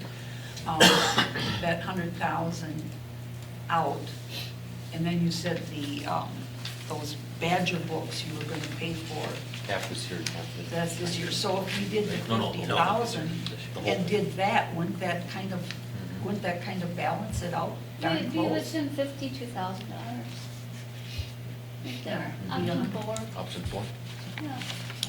which means what, that we'd be taking 52,000 in debt service exemption? No, we would be looking, if we use 50% of debt service exemption, we'd still be looking to cut $52,000 or funding that $52,000 with debt service exemption going above the 50%. We're applying budgets. Oh, yeah, another option we're really looking at, we can't get a really good handle on it yet, but we're looking at our budget surplus for this year. We're definitely gonna have some, as I said, we had some good revenue numbers coming in. And also, even though we had a really tough winter, the expenditures are coming in a little bit below what was budgeted. So, I mean, that's another example. If we want to say $20,000-$30,000 of budget surplus, let's put that towards it. And then we would have a deficit of $22,000. And then we can see what we want to do with that. And numbers are Gentle still on coming using in yet. surplus for maintenance, general fund maintenance, just, not one-shot items. So what are the trustees, any parting I'll say my comment, I would like to see the EPD budget, which is only 3.27, approved where it's at, and which includes the additional officer moving the squad to capital. Safer is unfortunately really low, but the town of Remote knows are already said 6%. I realize this year is a nasty anomaly, but it has to get righted somewhere, and It's a correction. Yeah. yeah, it has to get corrected to where we're accurate, and hopefully, so I would like to see those two remain intact where they're at those respective increases. Those are my comments. Excuse me. Boucher? Question for Chief. If we agree with this number, what you have in here, at what level service going to be? You're not gonna see much. You're one officer. I would have to hire 6 to get one more on the road 24/7. How long is it going to take you to bring it to that level? 6 years. And how much money? That's not up to me. Well, I know it's not up to you, but you got to give us the budget. Hey, I need $2 million to bring it to that level. Well, if we were in the medium with our neighbors on police per capita, and if we were in the medium for spending, we'd have to hire about 6 to 10 officers. That's $100,000 estimated per officer. Yeah, if you're looking at this year's different two budgets, it's about $80,000 to add an officer. The village's portion is around 70, I'm doing the math for this year. But again, this is part of my budget, I also have to go through Schofield. I was just gonna just say Schofield has. Well, That's a bigger challenge That than was my it is follow-up question, here. because this is our budget. How much of this is Schofield gonna cover, or they have their own separate No. additional to this? Well, the formula, the way I have my, if you'd like me to go in a little bit of the budget, what I propose I can. Yes, Okay, so, please. for you, those of you that don't know, there's 7 funding formulas that are used each year to determine the allotted money per municipality. The town of Weston has been capped since, I think, 2014 or 15, and they pay $115,000. Right. So, when we run all 3 municipalities through the funding formula, the town of Weston stays about around there, but if there's a 0.1% here and there that shows they need to pay more, then that percent is then redivided between Schofield and Weston. So there's a couple Right. tenths of percent there. So in looking at adding an officer in my budget, and these are preliminary numbers, there's some things that I need to finalize just yet. There would be an overall budget increase of 5.9%, which is about $200,000, and that's overall from 2019 to 2020. Weston's increase would be about 6.6%, which is around $171,000. And as Jessica had talked about, taking squads, their percentage, Weston's percentage of the capital for squads, and moving that into the debt service would cut that number in half. Same amount of money would come to the EMPDs, $171,000, but half of that roughly would be paid by debt. In that increase, Schofield is looking at around a $28,000 increase. Without adding an officer, Schofield is 11. Without adding an officer for Weston, it's around 100,000. So there's about a $70,000 increase for Weston in adding an officer, and a little bit more than a $10,000 increase for Schofield. But yes, I'm fighting the same challenges as Chief Savage is. Yep. We had these same discussions at Joint Finance, and Schofield's in a tough spot too, so I haven't had a lot of discussions with them on where we go from here, but it's the same discussions every year. You know, the funding formula really works in my opinion. If you look at it historically, it really ebbs and flows with service. I think there has been a tweak. I've looked at tweaking some of it a little bit this year. But really, from an operational standpoint, I don't have any capital costs. I really don't. It's almost 80% of my budget is people. So I don't have a lot of equipment. I don't have a lot of overhead. The building's paid for. Our squads get paid for.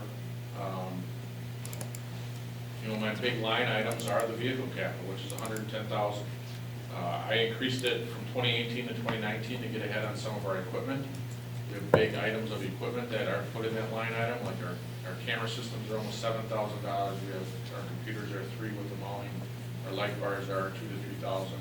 Our cages, our bumpers, radar units, you know, that adds up quickly. And then you multiply that by 2 each year. We were able to get caught up a little bit last year, and we were fortunate this year to get 3 grants of $4,000 each through BOTS, which is transportation grants. So what I'm doing is purchasing equipment this year under those grants to keep that line item stagnant, because our squads are going up, like everything goes up by about $4,000 a car. So what I'm trying to do is get that equipment, even though I'm going to go over in my line items, it's going to be, you know, you're going to see that offset by the grants in the revenue line. There's some other things that I'm looking at, even though we are mostly people. There's a couple things too that I'm continuing to do to find ways to share services, because that's been clearly the message, and I agree. For instance, Marathon County has started a forensic laboratory. Every investigation that we do now involves cell phones and computers. We take numerous devices, cell phones and computers at every level of investigation. And there is a lot of technology into this, and there is a lot of technology that it takes to get into this. And inside of this is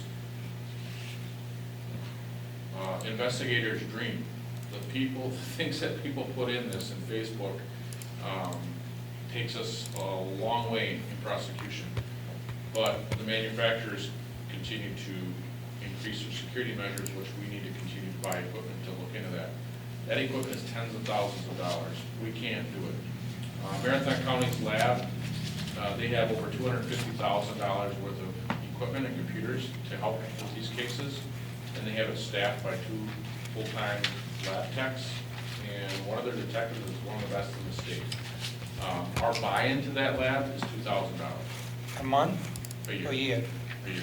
So things like that are a no-brainer. Just to get one piece of software to look at this is 15 grand just for the hardware, and a $5,000 a year. It's licensing essentially. So that's off the books for us.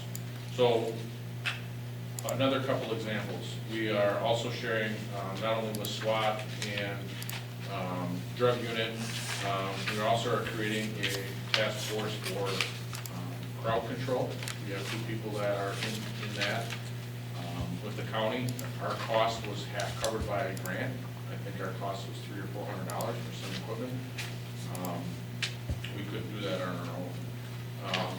We are having a very, very difficult time keeping our 4th clerical position filled. I think we're on number 5 in the last less than 5 years. They keep leaving for better jobs. The people that are good at what they do, in my opinion, can go wherever they want. There just are not any values in working hard anymore.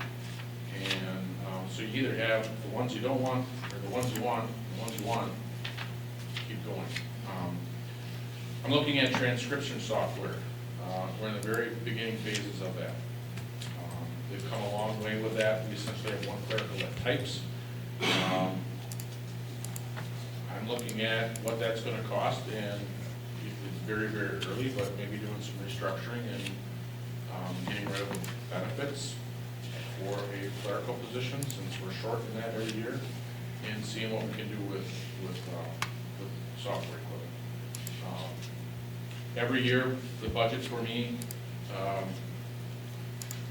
fortunately for financially, it comes in under, but that's because we're lacking in people. We have 2 vacancies right now, 1 vacancy, 1 is on a leave without pay, and our clerical's been here and there and here and there. So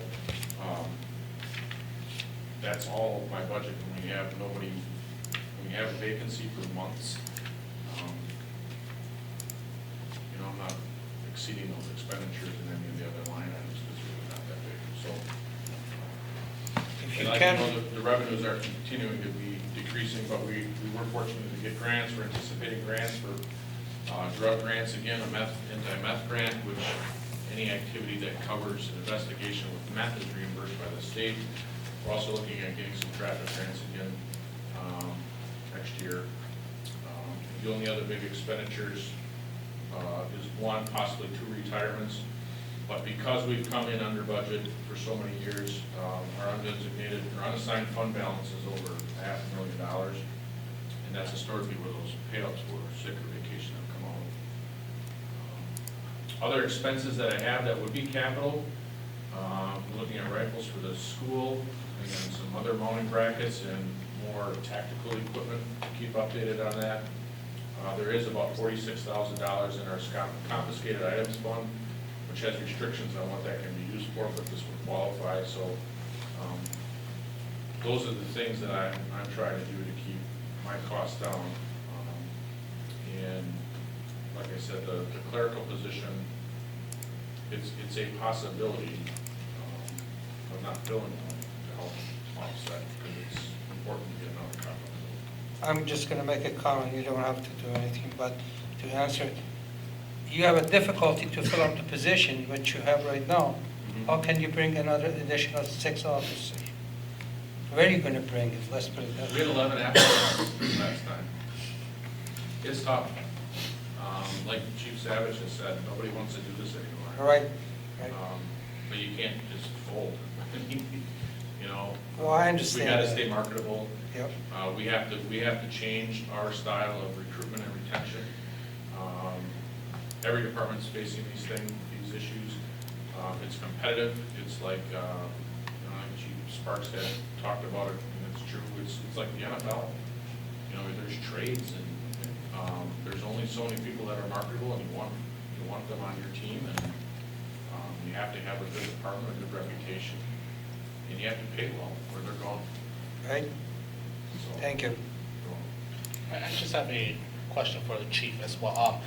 If we were to, if we wanted to get the Everest Metro Police Department to be at the medium level of, sufficient staffing, and we wanted to do it over a time period, let's say within a 3-year time period, or maybe even 5-year time period, how much money would we have to contribute, and how many officers would we have to be hiring, hiring per year to be able to meet that goal? Because we won't be able to do it all in 1 year, but we should start thinking down ahead, and start preparing ourselves for it. So for example, if I looked at and this is just a very initial proposal, because it's not finished, obviously, we're still in September.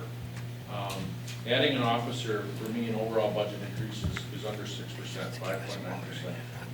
If I just looked at not adding an officer in our operational increase, which is essentially contractual, some legal fees, just the run-of-the-mill stuff that goes up, gas and maintenance, I'm looking at a percent increase of 3.3. So that's a 2.6% increase for an officer. And Weston generally, based on the formula and activity, shares a little bit more percentage of the increase than Schofield. For example, I have a proposed budget with an officer. Weston's increase is 6.6% increase from last year, and Schofield's would be 4.5. So, but that changes year to year, so it's very difficult to predict. Because like I mentioned, the funding formula works as far as it's activity-based. So there's years where Schofield's went way up. And the village of Weston's historically has been 2% or less, or 2.5%. But the years where their activity level has gone up, Weston's seen as high as a 7.5% increase. So those are the rough percentages of increases, but each year can really change. So that you wouldn't know the exact dollar amount, No. would you? A safe estimate is $100,000 for an officer with benefits. This came in at $80,000 because they're at 80% for the first 6 months, and they have incremental increases. But a safe estimate is that. Weston generally pays around 77 or a little bit more percent of the entire budget. 78 would be probably an accurate percentage historically. But I have Schofield, which is very difficult. They don't have growth at all. And I think at the last joint finance, when Mayor Hone was talking about it, our increase for growth was around 64,000, something like that, and theirs was about 7,000, that's all they had. So. I don't know where I'm at with them either. They're gonna have the same discussions that are being Maybe had they here. can put the squads in their debt, save 20,000. They have, I won't get into their financials, but. Well, that was just a thought, if we could do it, maybe they could do it. Well, at that last joint finance meeting, Schofield really made it clear that they were going to put themselves, or were really going to sacrifice a lot to continue to make this partnership work. And I think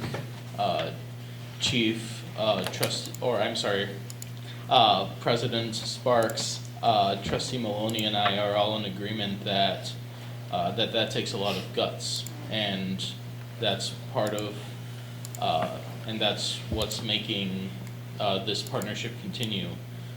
Chief Schultz, with Marshfield being roughly comparable to the service area for Everest Metro, what's the officer difference between City of Marshfield and Everest Metro, just to put it in perspective for the board? They have 41 or 42 and we have 28, so.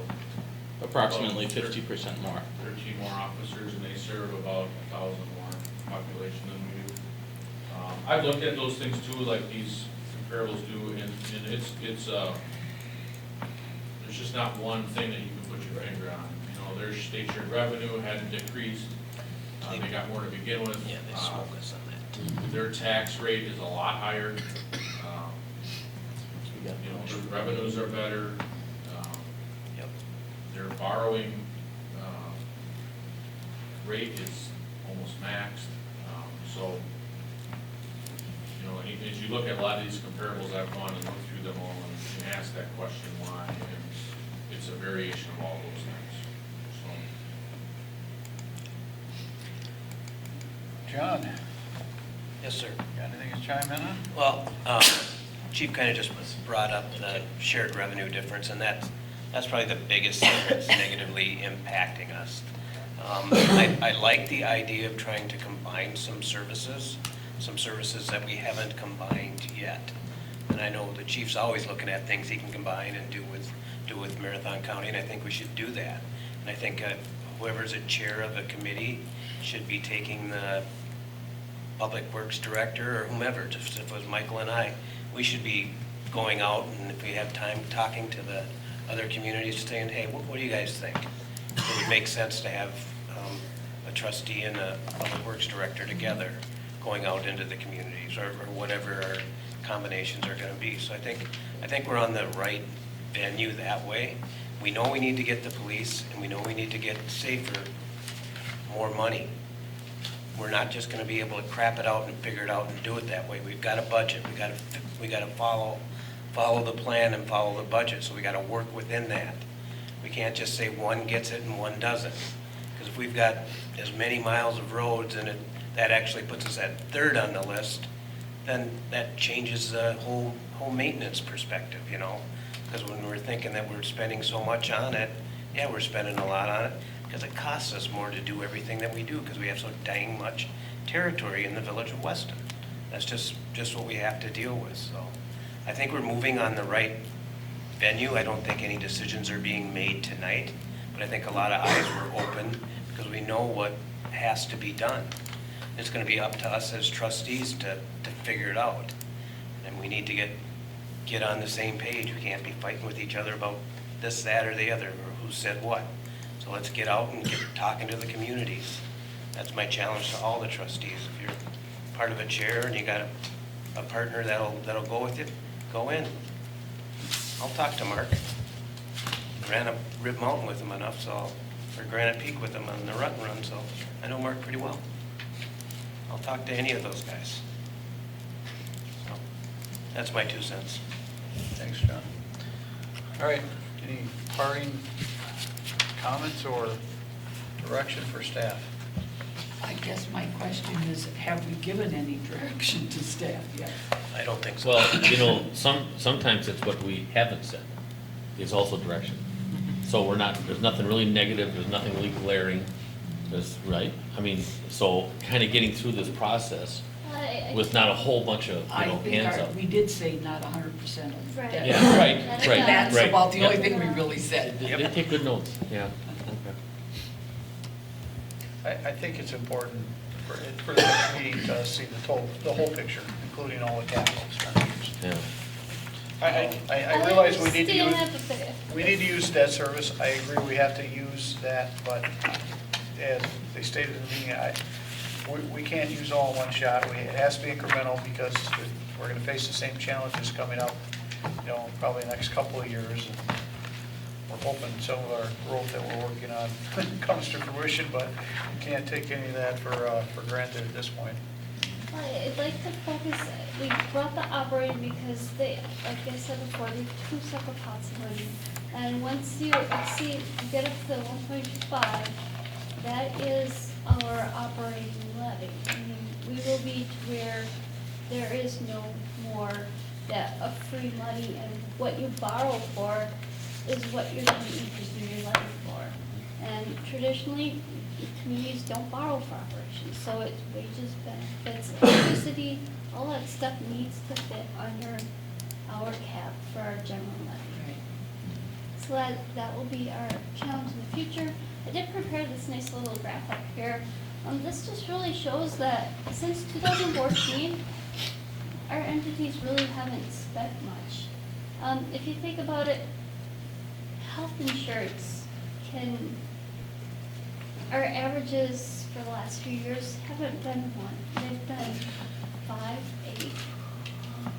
So the fact that we've actually kept it within the average of 2.06 for village, 2.9 for our rest, say for as an anomaly, obviously because of the budgeting goals we've had with them, but hoping to get them on track. We haven't increased a lot, and part of that is because of our revenues. We really, this is a graph that shows our revenues since 2010. The blue on the graph is non-tax revenues. As you can see, it continues to drop. In a couple of years, we're going to lose another $93,000. That's going to hurt. That's $93,000 that we are not going to be able to make up by taxing for general operations. That's $93,000. That's for our Rothschild utility payment.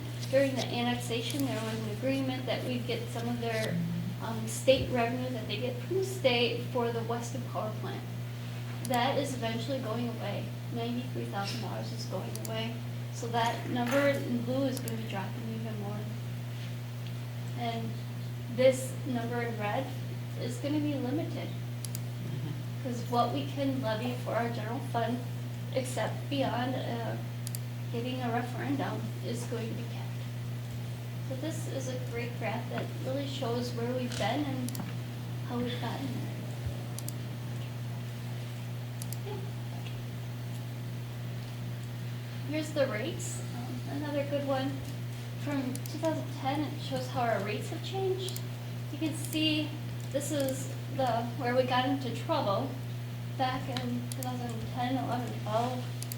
We didn't increase our rates. This is where, if we had 2020 vision, of course, what was going to be happening, we would have increased it to the max.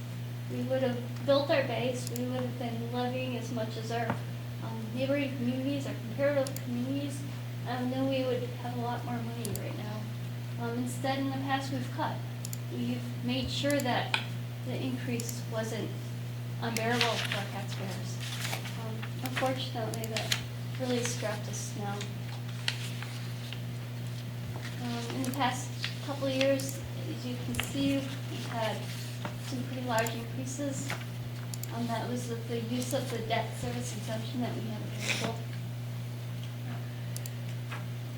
Just thought I'd share a couple of the general overview of where we've been and the direction we're going. All right, any questions for Jessica? No. Anything from the Finance Committee as far as direction you'd like to see? Dick, anything? Barb? No, just, Mark? All right. Well, it was as clear as mud. Yeah. Well, I think at least you got some input and some insights from various departments and trustees, so hopefully that helps leading into our next meeting. All right, we kind of touched on this, but we'll go to item number,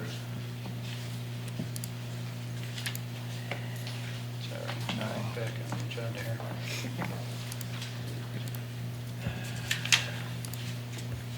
All right, anything further on discussion of intergovernmental cooperation opportunities? Do we want to make it a formal motion to actually give direction to the administrator or even staff to begin discussions?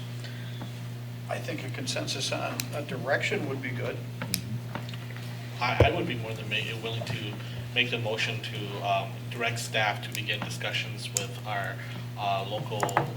with local governmental entities to begin discussions regarding possibly consolidating the Department of Public Works and the Department of the Parks and Recreation Department. Second. Motion by Jean, second by who in it? Nate? Danny? Keith? On the subject, I guess, I think staff has probably more interaction than maybe the board realizes with neighboring communities on a lot of different things. You know, we're working with Rothschild on a utility project right now, and coordination with staff happens every snowstorm. I think really it would be of benefit to have board members involved in this in terms of introducing it to the other communities, because we can only go so far with it. And if we get if we get resistance from the neighboring community staff, it's not going to go anywhere. I agree. So, Yeah, I agree. so we need to have the support, I think, of other elected officials in the other communities to kind of forward this stuff. And That's why I volunteered to go with Michael. We need a unified front. Would you make it better, we also add in the motion that the chairs of the designated committees also participate with the discussions as well? Well, that's fine from our end. Again, we have to get, I think it's a matter of us maybe appearing at a board meeting for the year, or a council meeting for the other communities, and introducing ourselves and introducing a topic. I think we're talking right now, we're starting to talk, certainly we can continue that, but if we don't have, more of a sense of urgency, if you will, among everybody, and talking about what the benefits are and all those kind of things, we're kind of spinning our wheels, in my opinion. Well, you're right. You may have a snow event, you may have a utility event, but now you're dealing with an issue. And I think the talk needs to be kind of like a Seinfeld episode about nothing. Just getting to learn about each other, just talk to each other. I find a lot of things go over with lunch. Yeah, I've never missed one, and I take a lunch every month or so and just talk, just discuss, just start opening that dialogue. And I think you're right. I think we need to go there. I think we need to be the ones to come across, and we need to go to their meetings. We need to be part of them. I tell you, when Michael and I and Keith and I and Wally, we went to the town board just for Weston. That was a huge eye-opener for me. Good and not so good. But at least I understood, some of the stuff and some of the things that weren't, that they are faced with, so I enjoyed that. I've got another meeting with them in October. They have a towns board association, I think, over there, and that we're gonna be part of, more on a personal side, but I think that's good stuff. It really is. Just opening up the door. Yeah. Yeah, I guess kind of echoing Keith, I won't disclose who, but I spoke with a public works director of our neighboring community for about 45 minutes a week or so ago, just bouncing ideas off of each other. Hey, what are you doing? Hey, how are you doing this? I know Dan's been, in communication with several other, between Rothschild, Schofield, Weston, Vasa, Crownwetter. We are talking, a lot of us, or a lot of them, I guess here we got a department of 2 or 3. Right. They're departments of 1, so yeah, they're always, hey, yeah, we know you guys tried this product, how does it work? You have this kind of truck, can we go see it? And I have talked to some of them and said, hey, how, because like you said, growing up, I always thought eventually this area would be Everest. It wouldn't be Weston, Rothschild, Schofield, because nobody knew where they went. You identified by the elementary school you went to, so even if you went to Rothschild but you lived in Crownwetter, you're like, hey, I'm a Rothschild kid. But I think a lot of the times when I've mentioned this to them, they're like, that sounds like a great idea, but my board's never going to go for that. So I think on the staff level, we interact because we kind of have to. But yeah, I think getting that buy-in from the board is where I agree. That's where it needs to kind of come together. I think we'll support it definitely, but. Okay, anything else on the question, Barb? No, I guess I agree that it's got to, staff kind of break, but that there's got to be board members that are involved in it also, or else it goes nowhere. Yeah, it has to work, yeah, you have to get the board members on board, but the staff has to have those You conversations know, at that not level of maybe the trust. whole board, at the initial, you know, you gotta kind Yeah. of, but the board has to be behind. Well, we're all, I believe that after tonight, I think we're all on the same page. I think Yep, we're on the same page. we're on the same Yep. page. Okay. All right, we Good have a stuff. motion and a second. Anything else on the question? All in favor, say aye. Aye. Opposed? Gina had a question. Was the motion being amended at all, or are we leaving it as is? We voted as is. As is, perfect. As is. Okay. And that was just for parks, you said. Oh, no. No, All everything. all the Everything. department directors. Yeah, yeah. Well, everything, That's- yeah. The chair committees, Departments okay. that can be combined. All right. Made her through. Future items, next meeting, Monday, October 7th, which is a regular board meeting. Monday, October 21st, this is a regular finance committee meeting. Number 13, topics for future meetings. Would you want, when's the next budget meeting? When do you want stuff brought back in? Do we want to wait, or do we want it back right away? Guess what's the next step with this budget? So what's your thoughts? How much time do you have? Fine. Right. Well, do we have any board meeting that, say, is not a real heavy board meeting? You want to Do try we and tie know it in? that? Next one we're looking at talking about is CIP and debt service, so I mean, give us a couple of weeks, 'cause we need to get it So you done. want to try and combine it on October 7th? Can we That's 2 meet at weeks out. 5? Start at 5 to get it going? That's good, yeah. Is, Unless there's something ahead of it. do we have human resources? Yeah. I have a 6 o'clock public hearing for you. Okay, oh, okay. Okay. What about the 14th? Well, no, how Oh, about, how sorry. about the second meeting of that month? Oh, Isn't there a second meeting of October? Yes. 21st. Why don't we try to go to that one? Will you October be able to 21st? meet the following week? Because I'm hoping that we could adopt November 18th, and we need a so many day publishing. Oh. The hearing notice has to be. That's what I was asking. The 14th, are you talking about the 14th of October? 21st, she's talking. Well, I, 28th. if we meet on the 21st, we'll have to meet the 28th and make a final decision. Okay, Does that work for That's what I was everyone? asking. Okay. so we'd meet with finance.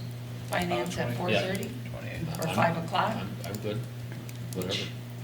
We can do finance quick and then join the boards in a half an hour later. Can that work? That'll work for everyone? Okay. On the 28th, right? Okay, there's not 21st, another meeting that 21st. day So staying on a normal one. on that October 21st? But then that would take over 28th or no? No, we It would need- still need Still 20. need to do the Oh, to 28th. finance. Okay, yeah, never yeah. mind, that's the board Yeah, that it's a meets formal right adopted. after the finance. Okay. Never mind. I knew there was another meeting that had. We're definitely not on the same page on the meetings. So, We're really good about talking to communities, but right now, we're not on the same. I'm just teasing.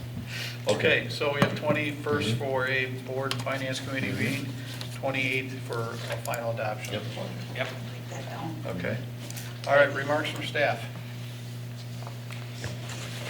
Nothing else from me. Mhm. All right, Thank you for board your- members. I won't be here on the 28th. Okay, When is Halloween? I just have 31st, 30th, right? 31st. one thing. Okay. Halloween, oh, yeah. Can we dress up I the think I thing? met Wayne. I know that some of you may not remember Christy Shale. Christy passed away Oh, no. on September 15th. I He did was not know that. 91 years old. Wow. Christy originally worked for the Schofield Police Department. And then in 1962, when the town of Weston founded the Weston Police Department, that was in 1962, they hired Christy as the first police chief. And he served as police chief. He retired in 1985. Christy had many, many talents. He was in antiques and wood crafting, and some of his projects that he did in wood crafting, it was absolutely gorgeous. But yes, his funeral was Thursday, so I just wanted to, I know Thank some you. of you do not know. I did not know that. You know, but Did Christy he- was did- a part of Weston Yeah. for a long time. We had a Volvo police car, and I don't know if it went, Yeah. but it was donated by Dave Caston. I always wondered if Christie drove that. I don't think he did, but Anyway, it But was I pretty just cool. wanted to share. Yeah, I thank think- you, Bart. I didn't know that. When he donated, somebody made a comment at the meeting, can he speak Swedish? They were talking about the card. He speaks Swedish. Okay, anything else, board members? Dave? So if any of our citizens really want to know why we're in this burden, it's because of laws passed in 2011 and 2012 that really are hurting local communities. And then the second thing is, having seen so many things about vaping in the news, and now Juul is under criminal investigation by the CDC, I wanted to meet with the ADC to talk about ways that we can promote public awareness about vaping and dangers that it causes. There's not much from a regulatory side that the village can do, because following the passage of the Clean Indoor Air Act, the state preempted a lot of restricting flavor cartridges or displays, etc.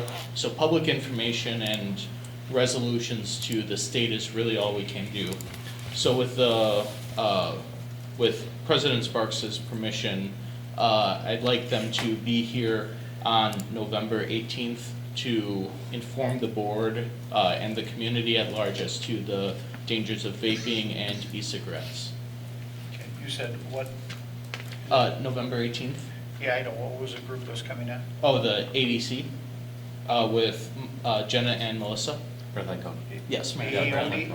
Oh, you're talking about alcohol. Yeah. The alcohol or other drug Right, partnership? yep, sorry, Okay, wrong acronym. okay, all right. All right, anyone else? Just one question, on the 20th, what time are we meeting? What time is open? Is that's the fourth week, so is that open at 6? There isn't any. No, we have a Parks meeting at 4:30. Oh, So 6 6 PM o'clock. then? so 6 would be fine. Great, you. Yes, but I won't be here. So. That's right, you won't be there, yeah. Okay, I couldn't remember if I heard the time or not. Thank you. Do we want to move that if Parks and Rec does not have a meeting, or if there's something on there, do you want to move that up?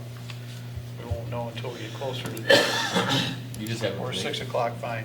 Park and Rec tonight. 6 o'clock. You get Park and Rec tonight, 4:30? Yeah. Yeah, they're usually done before 6. We meet once in a while. All right, we'll leave it at 6 o'clock. If they decide there's no agenda item, you can always reach out to board We members. already have some potential agenda items for the meeting, so. Okay, all right, we'll leave it at 6. Okay, announcements? I have an announcement. Sherry? We have a special election that will take place next year. It was announced today that we'll hold a special election on January 27th to fill the seat of the outgoing Representative Duffy. And if there happens to be a primary, that primary will take place December.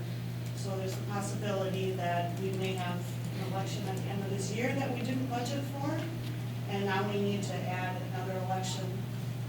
We need to fund for another election for next year in the budget, just with the news we got today. Do we need to participate? Joke. That's a very, very poor attempt at humor. Wow, that was like a bomb. Holy crap. Whoa, fell There hard. was a clerk at one point Yeah, that forgot to hold the Yeah, election. yeah. I suppose we could maybe get away with it. Really, did that Oh, happen? man, I will be trying that one again. Everyone's too Okay, tired. for the Board of Trustees, looking for a motion to adjourn? So, second. Motion by Feeny, second by Maloney. All in favor, say aye. Aye. Opposed? Looking for the, so carried. Motion carried. Looking for a motion to adjourn the finance committee So moved. by Ermling, second by Yeager. On the discussion, all those in favor say aye. Aye. All those opposed, so carried. Good job. I didn't speak out of turn two.